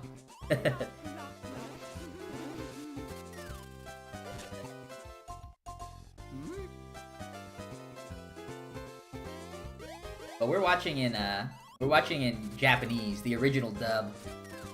I think in Japanese, Mega Seraphimon's probably just Seraphimon, or is Mega like even a further evolution? Or Holy Seraphimon. The Japanese Digimon music are all bangers. They are pretty good. Like, Braveheart is top tier, but I think Hey Digimon definitely has like a spot on the Digimon Mount Rushmore. Like, that one's awesome. But like, Butterfly is like god tier opening music. I think I'm actually a little bit disappointed. We're currently on 02, and I think I'm a little bit disappointed with the 02 music. Because like, there's no song for traveling to the digital world, where in like English they have Here We Go, which is awesome. And I think the Evo theme isn't like, yeah, as good as Braveheart. Braveheart's just so epic. Especially when they're like, "Come be your brave heart." Season 4 is my favorite. Is Season 4 Frontier? I think Season 4 is Frontier. Which, if so, I am a Season 4 hater. Like, Frontier was always on, like at 7:30 a.m. during my, like before I would go to school. And, like, I just remember, like, I thought it was boring. Like, my favorite one is Tamers. Like, I have such a basic Digimon. Actually, excuse me, my favorite is Digimon Adventure 1. And then Tamers, and then 02. Like, I have such a basic Digimon, like, fandom ranking. Yo, Dukemon? Is Dukemon Gallantmon? Are they the same thing? Yo, Tonkatsu, thank you for the good luck.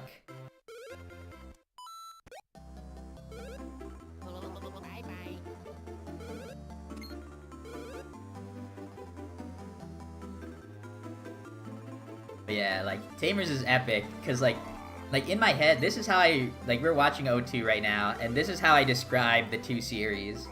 Digimon 02 is like somebody's fan fiction, except bad, and then Digimon Tamers is somebody's fan fiction, except good. It's like, Digimon in the real world, like, how awesome is that? Like, I always wanted a Gilmon. But like, as I have digivolved, meaning as I have gotten older, I've realized I think I've become a cute monster fan over a cool monster fan. Like, I would want to have like a Tanamon or like a Koromon because they're cute, even though Gilmon is still awesome.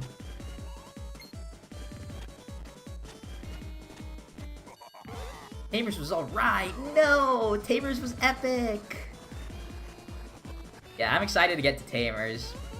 Like, I think Adventure is like one of my top animes ever. Like, and what's great about it is you can watch it in Japanese or English. The English dub was awesome. But yeah, Tamers is hype.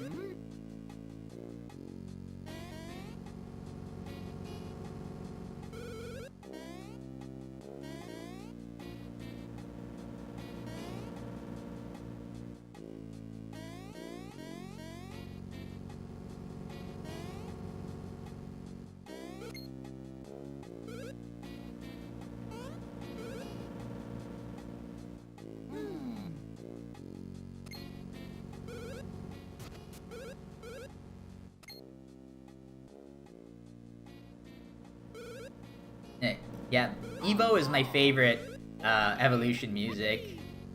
It's like a comeback song, right? Well, Braveheart is kind of a comeback song too. When the guitar starts riffing, oh shit. They're both good, but I think Evo is my favorite.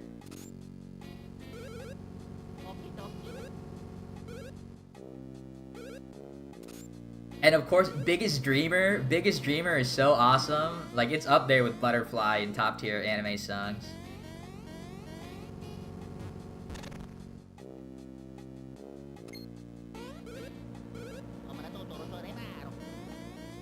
People that love Tamers are Frontier haters. Feels bad. Yeah, I don't know. I'm just a Frontier hater. I never even finished the game. Or the game. I never finished the show. Like, I only watched a little bit of Frontier, like, right before school. But, I always disliked... I thought, like, the characters were, like, annoying.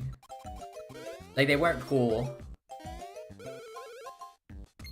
And, like, as a kid watching, like, cartoons in the morning, like, your characters have to be cool.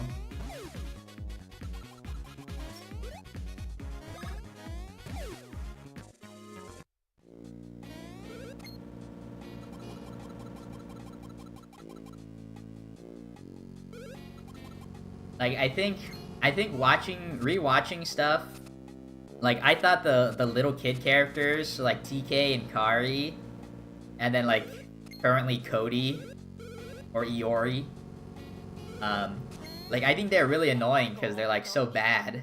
Like they're not skilled enough to be a Digidestined. Like, put me in the ring and I would take out, like, Devimon, like, round 1. Like, me and my, like, Koromon, I wouldn't even have to Digivolve. But, like, meanwhile, like, TK can't do anything until later in the series. Yeah, nice 3.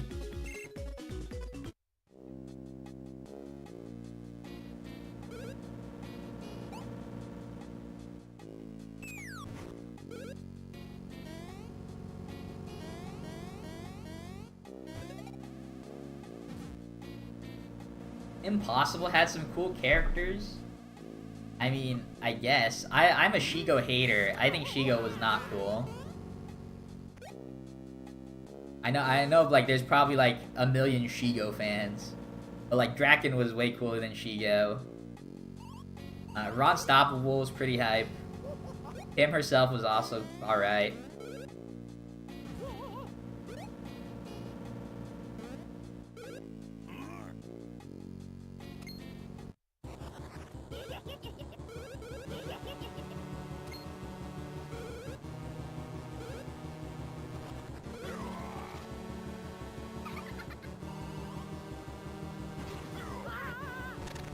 But, yeah, if we're still talking about Digimon, I think I would want my partner Digimon to be Numamon. I really like Numamon. Like, I think he's mad cute. Like, for those of you that don't know Digimon, Numamon is basically the poop Digimon.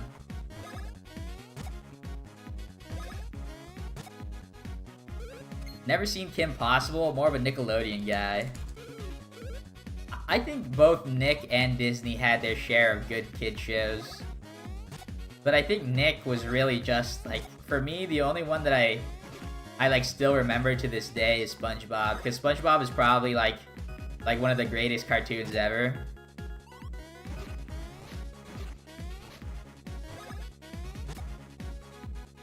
But, like, Disney had, like, more iconic shows, I think. First time you've ever heard that? Dang, you need more Numamon fans in your life. Numamon's so awesome. I do not like Sukamon, though. I think Sukamon's gross. But, like, Numamon, he's just like a little slug. What do I think of Futurama? Futurama's cool. I don't think I've ever finished the series, but I think it's probably better than Family Guy.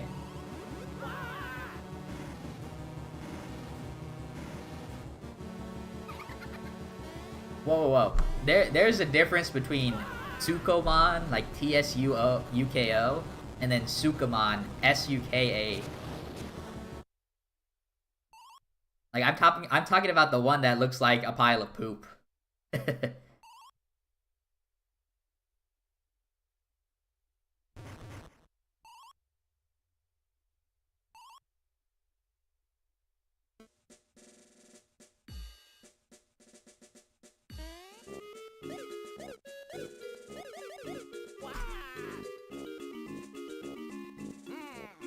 Yeah.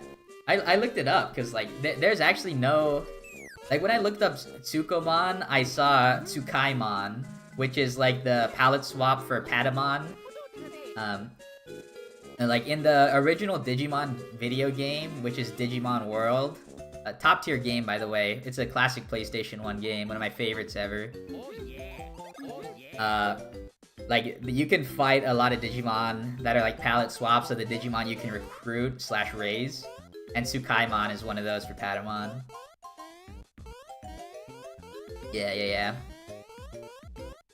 I really like, alright, like a lot of the Digimon I like are based off of Digimon World, like whether or not I use them in Digimon World.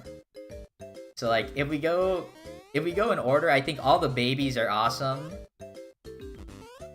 Then all the I think what's after babies? In training? I think all the in training ones are awesome too. And then in terms of rookies, I really like Agumon. Agumon and Betamon are top tier. Then in terms of champions, Numamon, Centarumon, Greymon, Garurumon. Garurumon's alright. I don't know if he's top tier. And I like Bakumon too, the little ghost guy.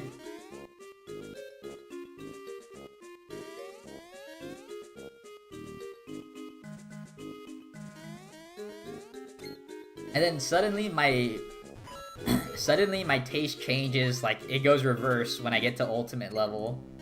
Or like perfect level. If you're going based off anime. Like ultimate level, I like Skull Greymon. Skull Greymon, like he's awesome to me. Which is surprising after I said I liked cute Digimons before.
Alright, I'm trying to remember what I got in my first level up. I think I got another 3.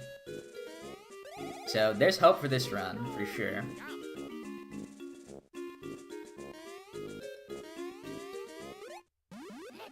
I went below because I had the feeling he might move when I attempted. Yeah, it looks like I got a 3 on the level up, which is good. That means, like I said, there's hope for the run. All I need is a single 2 on the level up. Oh, yo, voice crack.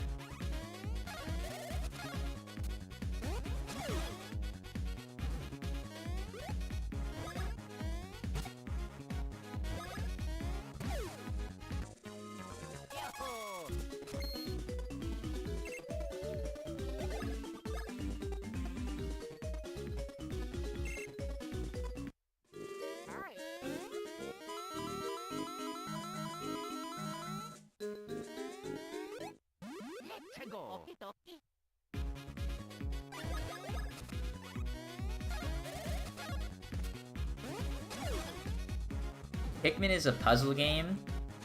Would you count it as a puzzle game? Like, there's puzzles in it, but I don't know. Isn't it technically like a real-time strategy game or whatever?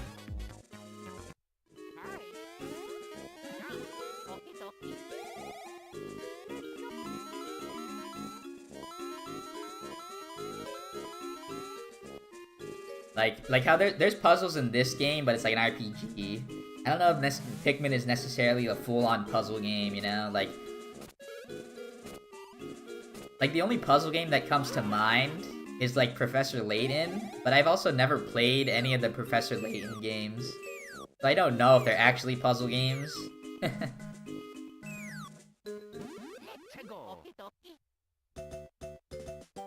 Yeah, oh yeah, that's true. I guess a game could technically be multiple genres, right? Like, you don't have to be strict on that.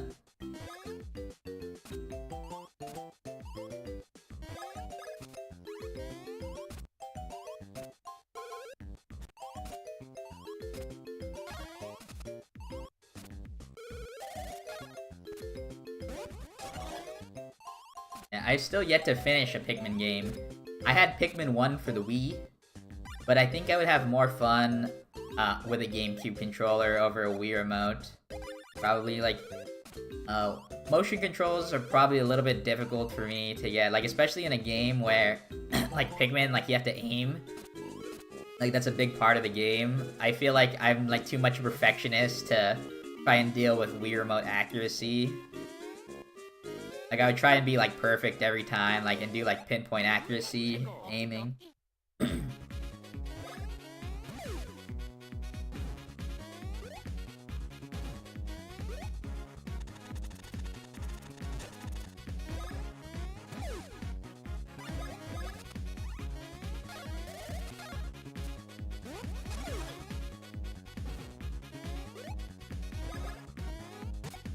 No lucky hits this run, though, unfortunately. Oh, the 2 mushrooms.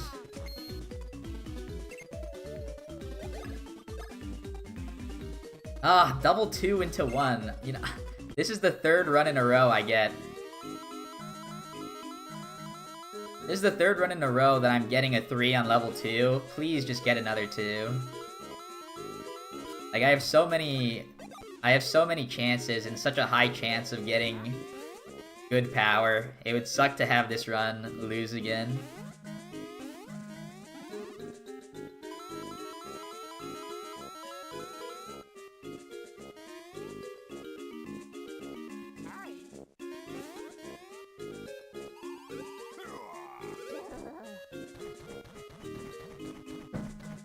Yeah, if I can just get a 2 on the next level up, everything would be perfect.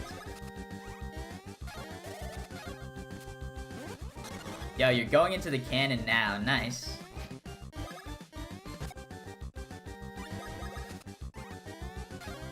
Let me know when you touch down on the moon, because I have a question to ask you. At Max.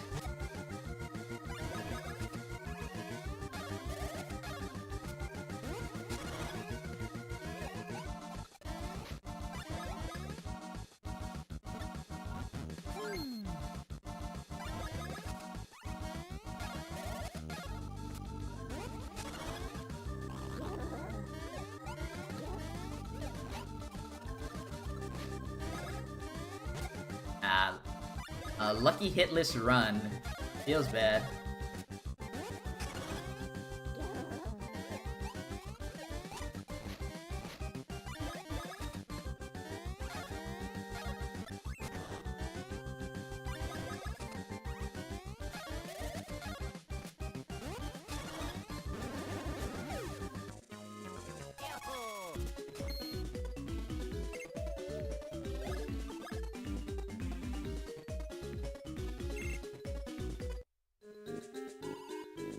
Nice, we are starting the runoff in the green. Good signs, good signs. But like I said, still looking for the 2 in power.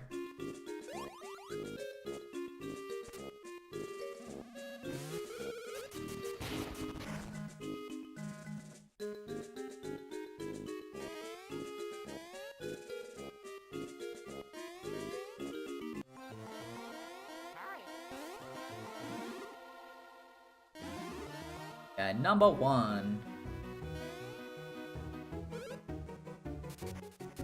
Oh my gosh.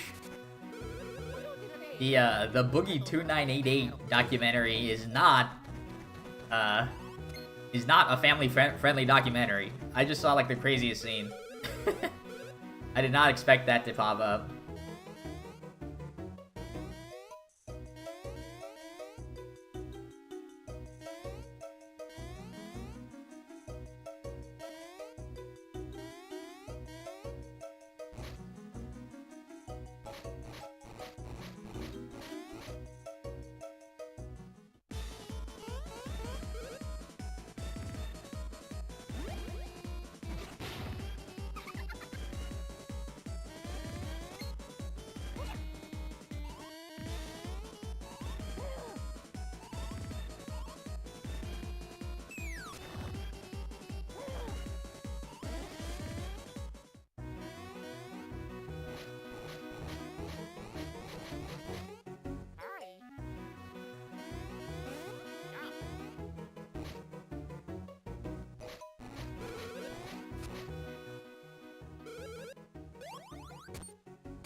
Yeah, this beanie is being nice to me this stream.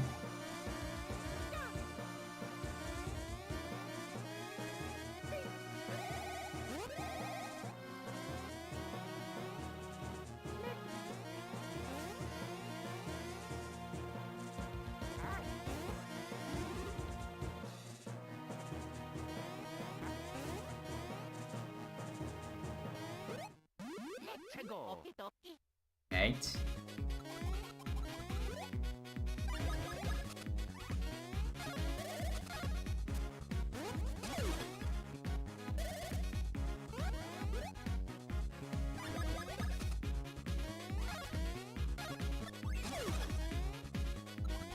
No speed tie win.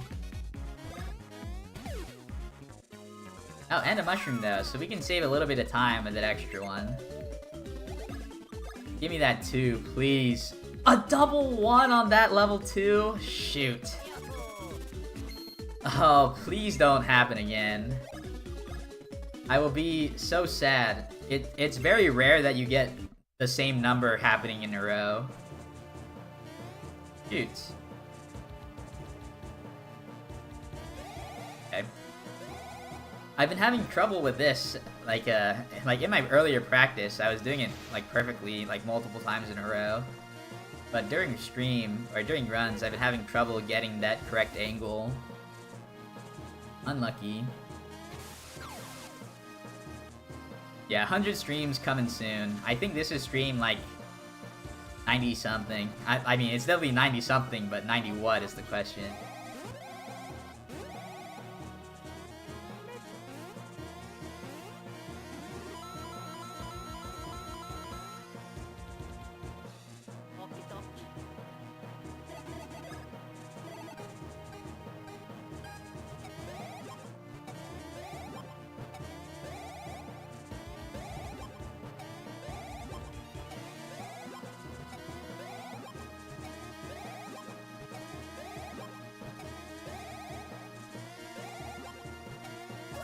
Yo, 13-13. I think that is the best minigame I've ever seen. Like, getting anything over 10 is pretty fast, but getting a 13 is crazy.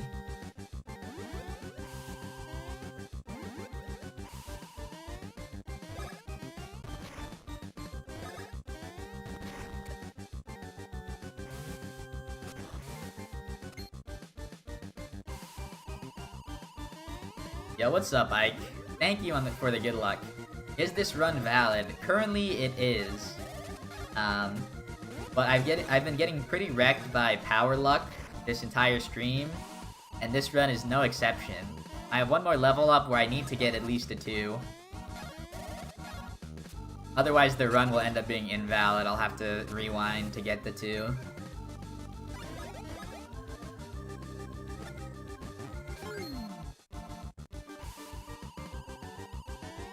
But, yeah, like, I had 2 chances to get anything but a 1. But unfortunately, I missed both. So I'm gonna be losing time on this fight.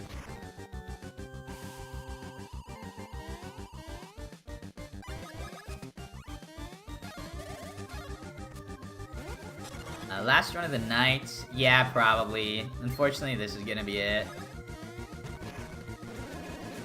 Just give me that 2. Come on, come on, come on.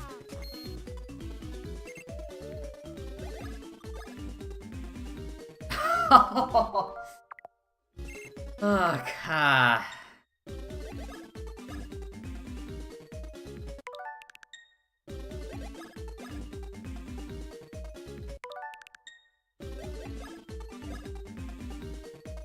I can't even. I don't know if I'll even be able to get the 2 here.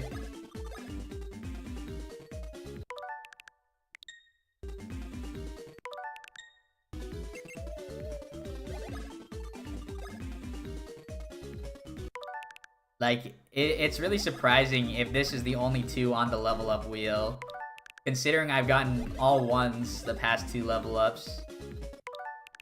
Like usually the more 1s you get, finally, Jesus. Usually the more 1s you get, the more high numbers will fill the level up roulette. But that did not seem to be the case for me on that one, unfortunately. Yeah, the curse of the runs tonight. Or the curse of the 1s tonight. Dead run currently. I don't think it's possible. I would have to have perfect luck throughout the remainder of the run, but I lost a lot of time. Like, just from, like, not getting the 2, even with the save state. Okay, this guy not gonna let me fast.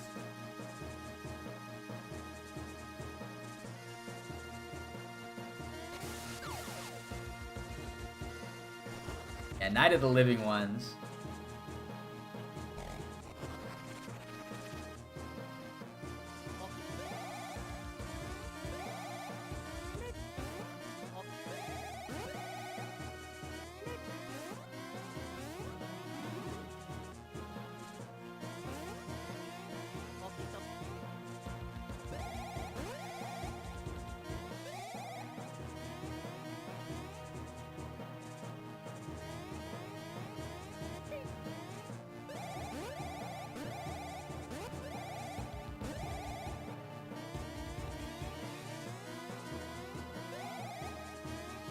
Fuck!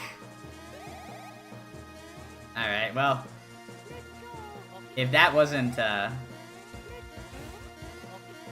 like, I was thinking of, like, a new strat, and then I just, like, jumped off the edge. Yeah, that's what I'm supposed to do. But I memed it. Alright, I refuse. I refuse to let the run die with a mistake from me. I don't make mistakes. I'm too perfect. We're going one last run of the night.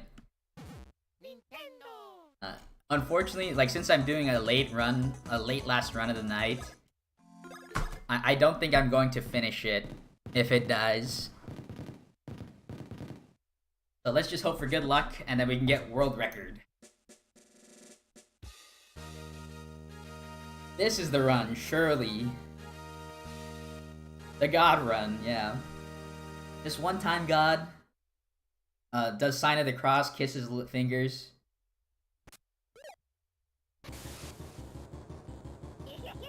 But yeah, like, if I continued the last run, I could have finished it.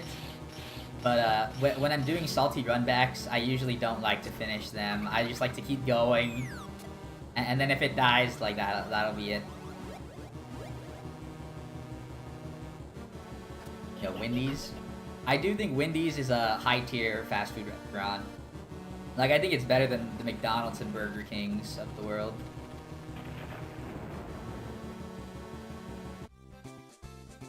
Yeah, I will pray to my Numamon buddy. I'll pray to my Numamon buddy in Digimon World to give me the 3.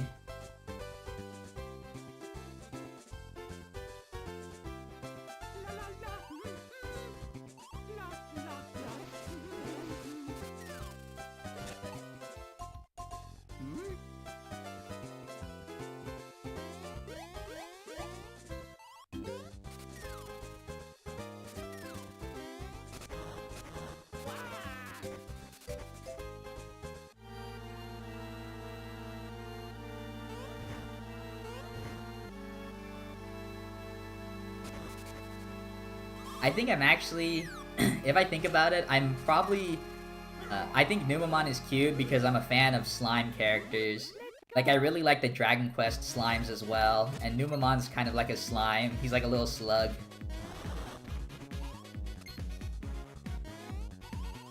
And then I also really like this slime character from like an anime where like the dude, he gets reincarnated as a slime. And like I think he's mad cute too. Like if I had a slime as a pet, like I would just have them riding on top of my head wherever we go. Like a bird on top of your head.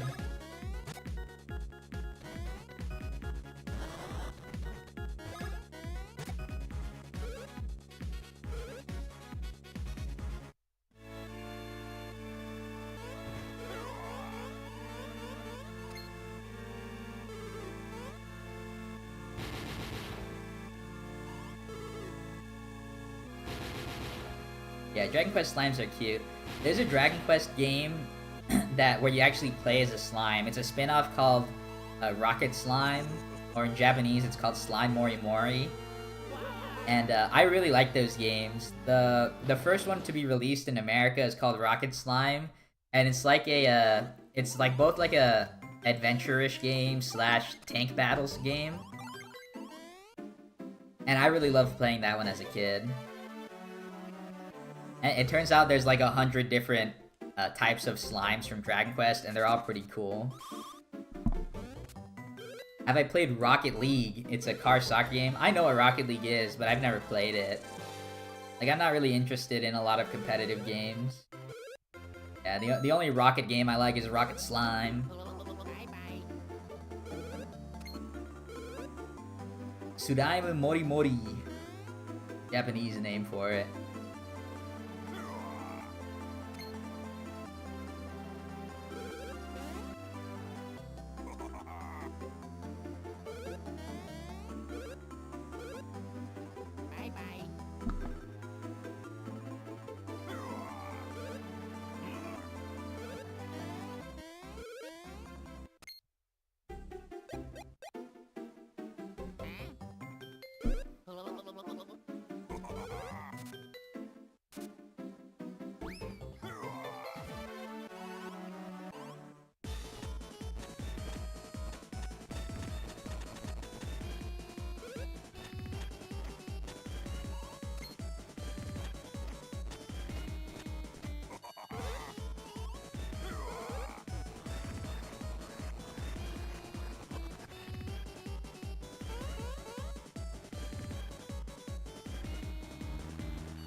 Played Rocket League once and felt like a fish out of water, just flopping all over the place. Yo.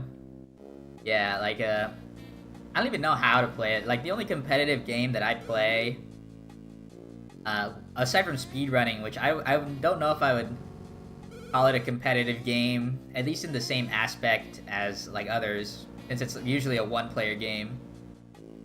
But, I played Smash Bros. Competitively when I was in school. And, like, I was able to get, like, power ranked in, like, my region. But, other than that, I haven't played any fighting games. Or, like, other stuff. Like League of Legends or whatever. I don't know if you would count Final Fantasy XIV rating as competitive. Since that's, like, you versus computer as well. But I know a lot of people get really serious about that stuff, too. And I played that for a little bit.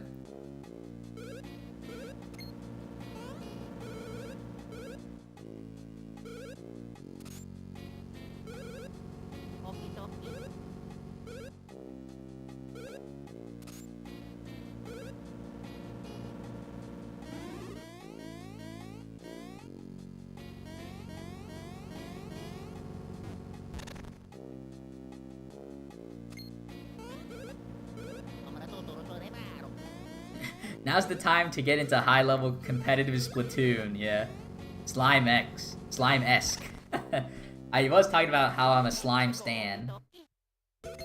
Yo, Chapter 7 has too much backtracking.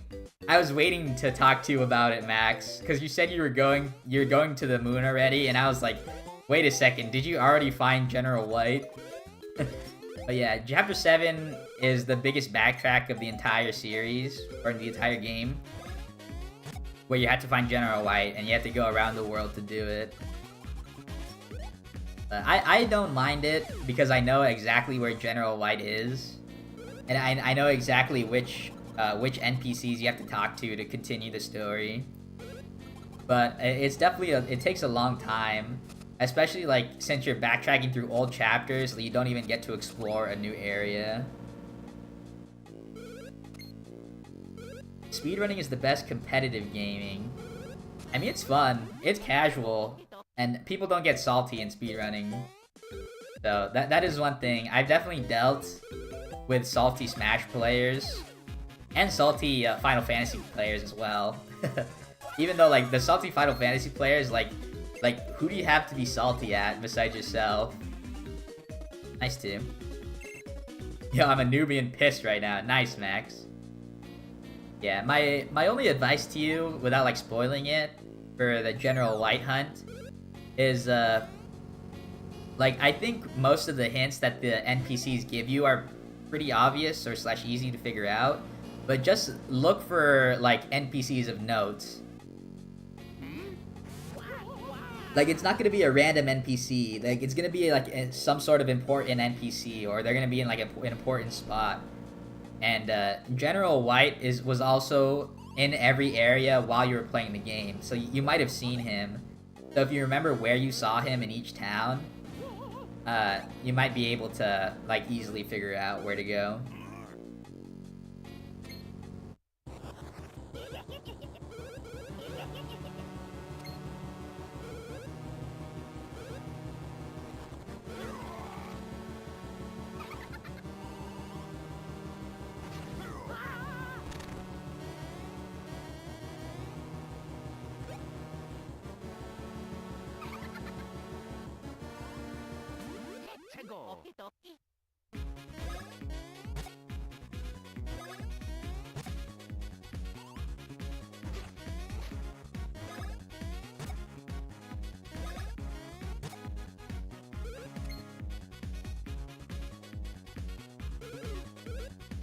What run are we on? We are currently on the last run of the night.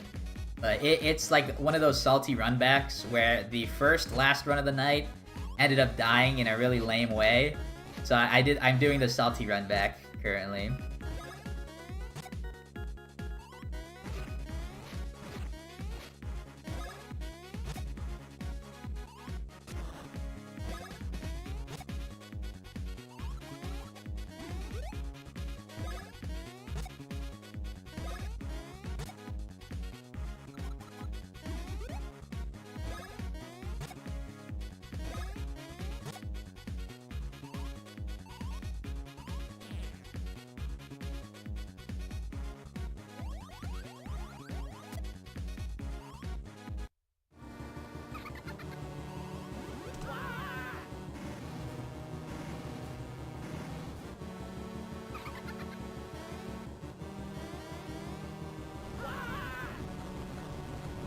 Yeah, I mean, anytime I'm, like, going this late, it means it's the last run of the night. Yeah, because I stream pretty consistently, like, the amount of time that I stream each day.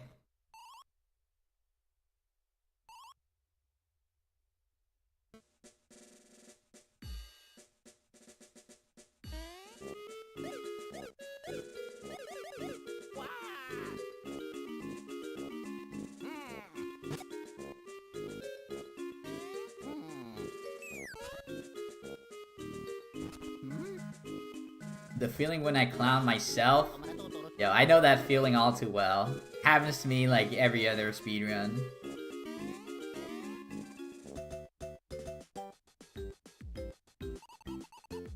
Oh yeah! Oh yeah!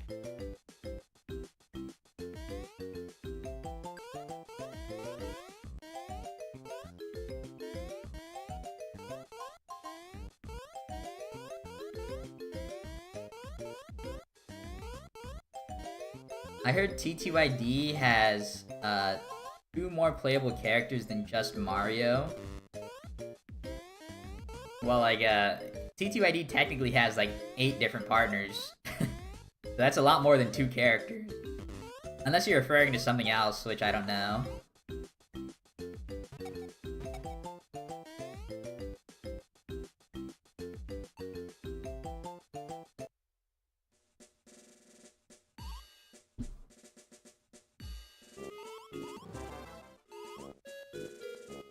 Oh, it's Peach and Bowser, true. Like, if that's what you meant, yeah, you can actually play as Peach and Bowser. They each have their own sections.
Oh my gosh, I think the Boogie 298 documentary, I think he's about to do ayahuasca. What is going on in this guy's life? This dude's life is crazy.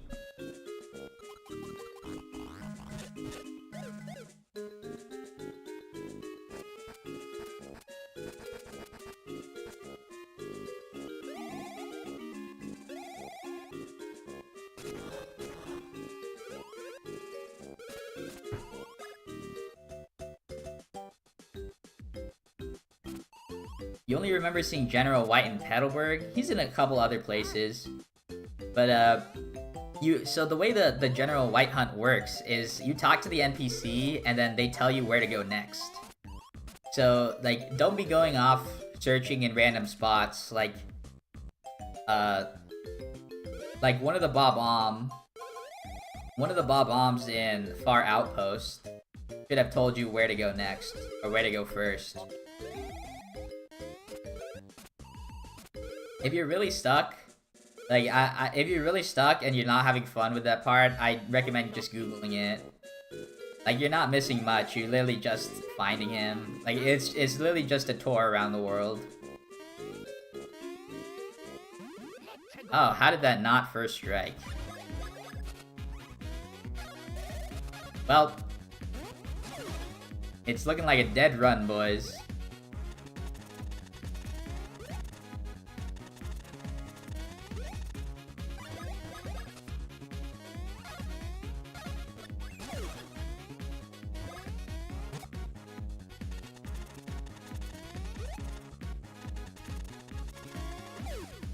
Lucky hit. Rip. 2016. Oh, there's my lucky hit. Thanks a lot, Mario. 2016 YouTube commentary was peak. I mean, I don't think I'm a fan of any of those people you mentioned.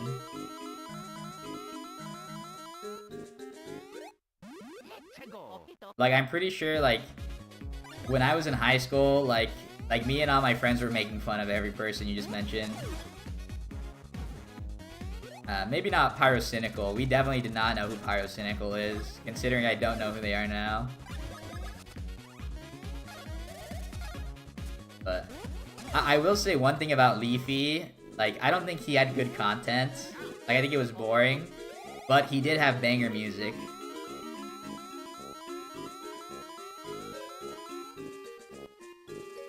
Like he had like the intros, like, or whatever, and they were awesome songs.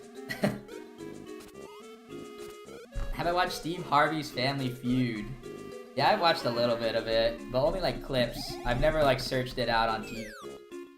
You gotta take a break for an hour. Yeah, do that. The general white hunt is definitely a sore spot for a lot of TTYD players.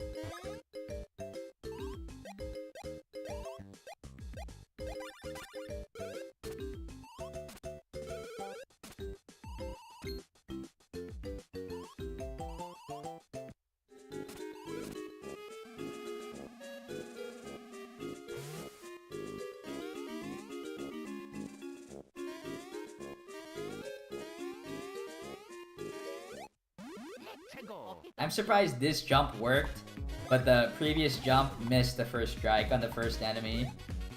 Like, this one looks like I'm really far away from the fly itself. Oh, thanks for the lucky hit. That was useless. Luigi's trying his best to make it up to me, the time loss. But he's getting the lucky hits in all the wrong turns.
Alright, if Luigi could get a lucky hit here, that would be really nice. It would make up some of the time loss.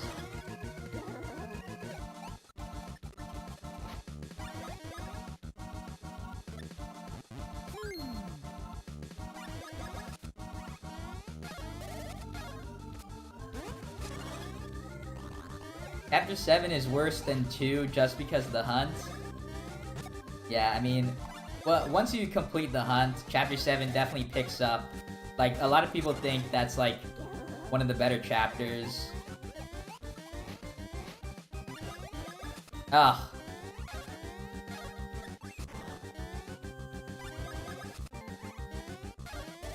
The first strike messed up my menu. Is upgrading speed worth it in Mario and Luigi games? In this game, no, it is not. In the later games, it is very much worth it. The later games are really awful with speed, I feel like. Like, as enemies get weaker, as you do more damage to them, they will get into an enraged state, and they will start attacking you 2, 3, 4 times per turn. And if your speed is so low, like, they'll get more hits on you. And I think that's a really awful mechanic that pretty much every other game does. Like, increasing speed will help with that. But in this game, every enemy always just gets 1 attack per turn. And same with Mario and Luigi. Like, this game actually makes sense.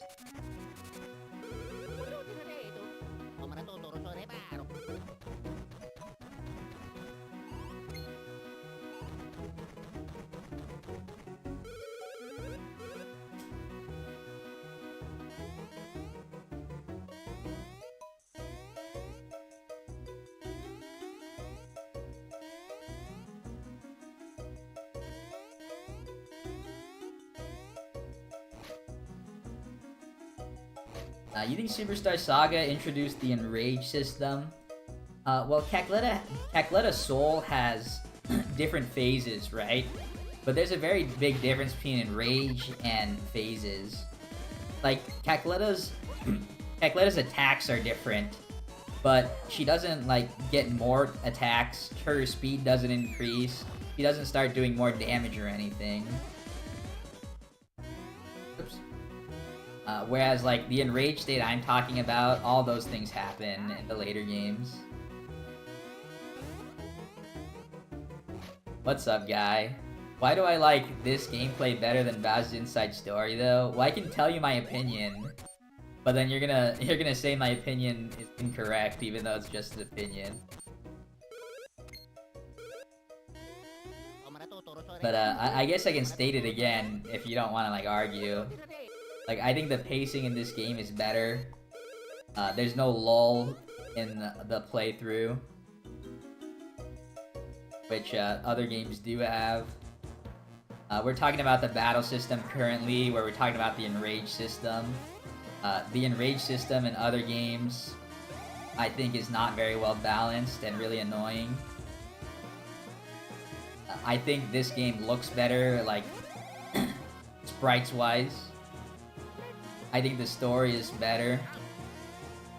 I think the actual battle mechanics, in terms of Bros attacks, are better than the other Bros attacks in later games.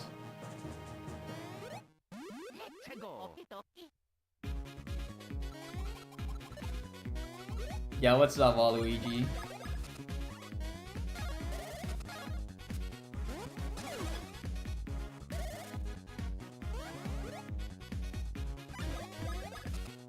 The battle system, I said. I think the battle system's better in this game.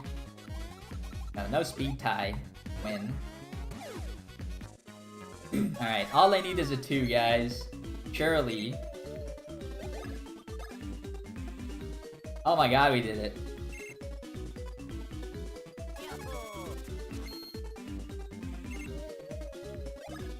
Yeah, the speedrun is currently valid. That is true. Especially now that I got the 2, my power is good for the rest of the run. Which game should I play after Legend of the 7 Stars? If you're looking for Mario RPG, this game is a really good start. If you have not played Thousand Year Door, I definitely recommend playing Paper Mario Thousand Year Door when the remake comes out.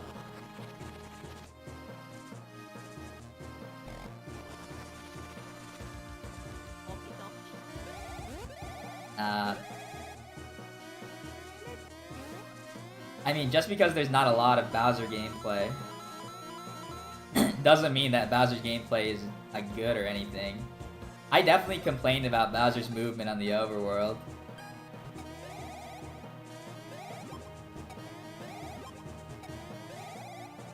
I think the areas are weaker in terms of like visually, like visual appeal, in terms of like puzzles. Start with Paper Mario 64. Well, I think they're very different games. Paper Mario 64 like has different mechanics. Like Thousand Year Door to me is like an upgrade in every single way to Paper Mario 64. And their stories also don't rely on each other. You can play them in either order and be fine. But I do think Paper Mario 64 definitely has... I think definitely worth playing, but like Thousand Year Door is like my favorite of the series and one of my favorite games of all time. So like I always recommend that one first.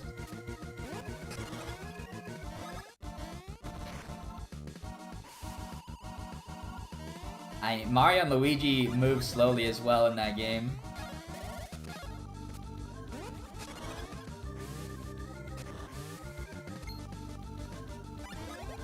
Why do I think the Bros attacks are better? I just like them better in this game.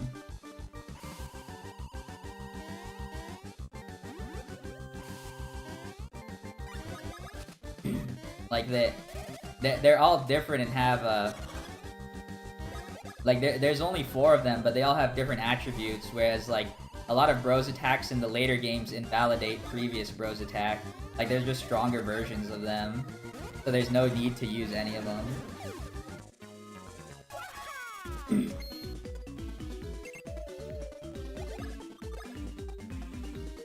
Yeah, we have good power? That's crazy. That's not true, guy. The way that the the movement, in terms of overworld movement speed, like, you have to take into account the actual overworld as well. The overworld, first off, they move much faster in Superstar Saga than they do in the other games, just in terms of walking speed. But the overworlds themselves don't really cater to, like, Mario and Luigi or Bowser either. They're really... the areas themselves are, like, they get bigger, and they're harder to, like, travel around.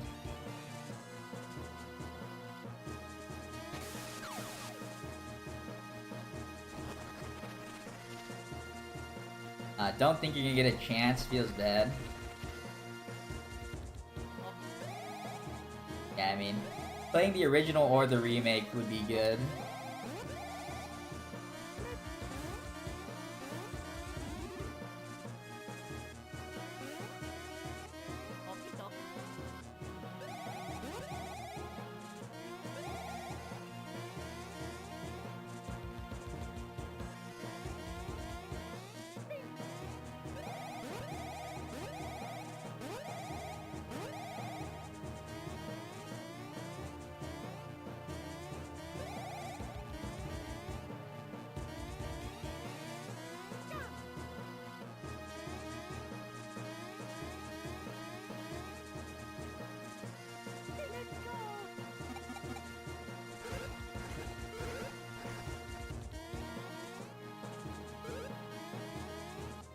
Yeah, I mean, honestly, guy, like, I think ever since my Bowser Inside Story video, like, the more I've thought about it, like, the more I wish I just went harder on it. I think I gave Bowser's Inside Story too much credit. But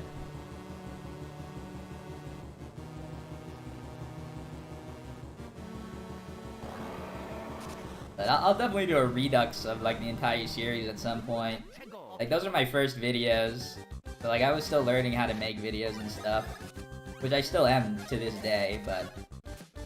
You improve with everyone. Yeah, nice lucky hit.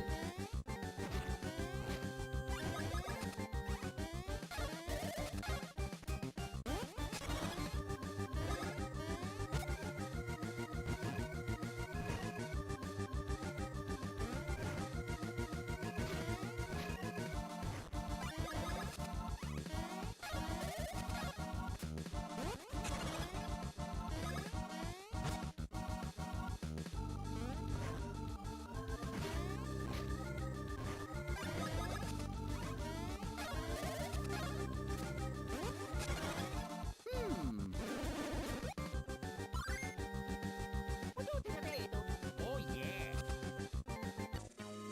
Yahoo!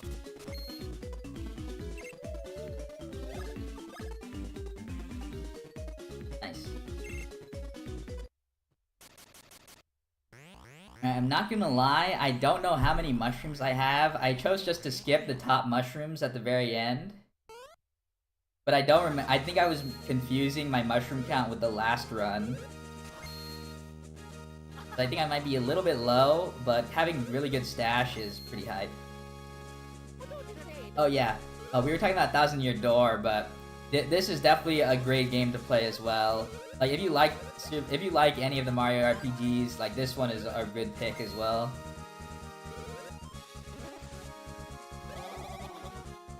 Yeah, that was an advanced command cutscene. I overlapped that cutscene at the same time as the death cutscene for Dragahoho. And since they're playing at the same time, you save a few seconds. Nice. Invisible wall.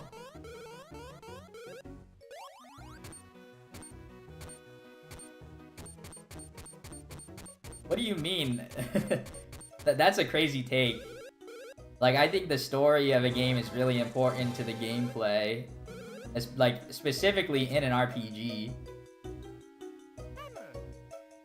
Like, you're not playing, like, a puzzle game where, like, the important part is the puzzles. Like in a turn-based RPG, the story is one of the main elements, like, of the game itself.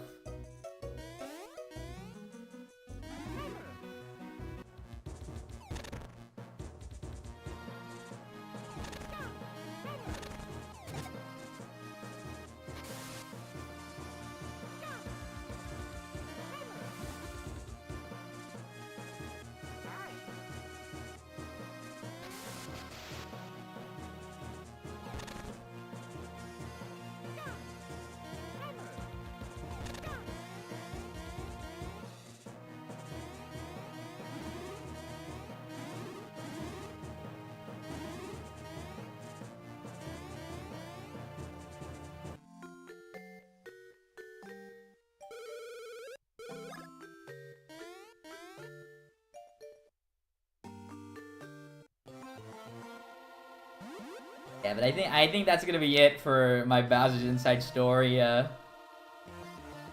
My Bowser's Inside Story discussion. So if you guys want to like cool it in the chat, because I feel like every time we talk about Bowser's Inside Story, it's literally just me saying, yeah, I like Bowser's Inside Story, but I like Superstar Saga more, and then like people just don't want to accept that. So no more. Bowser's Inside Story from here on out will be He Who Shall Not Be Named.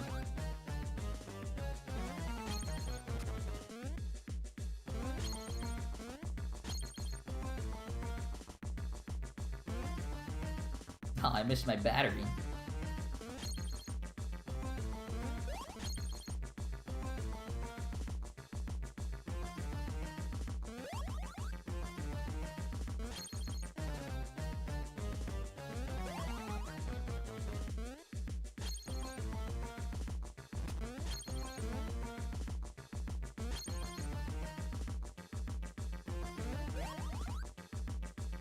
Yeah, I didn't know Mario Parties had story modes. Like, I know nothing about Mario Party DS either.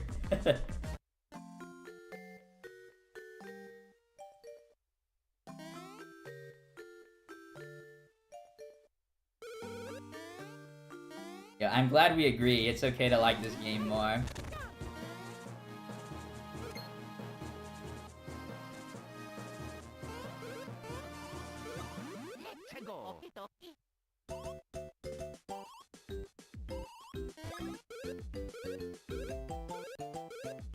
Whoops. Alright, well, I think that killed the run. Me like hitting a tutorial for over and over again. Yeah, this run was like weird. Like I was so preoccupied with other things during the run, and like unfortunately this is the last run of the night.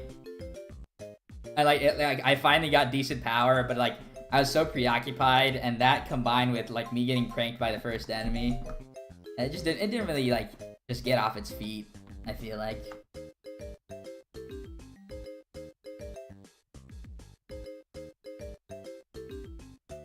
The story modes of the home console Mario parties are intriguing. I think, like, of the only random, like, spin-off Mario game story that I know of is DDR Mario Mix. And that story mode is awesome. Yeah, like, I'm not gonna finish this one since I went late. This is some great music, though, by the way. Un momento. Yeah, feels bad. I think overall I was playing really good, aside from this run where I was not like really focused.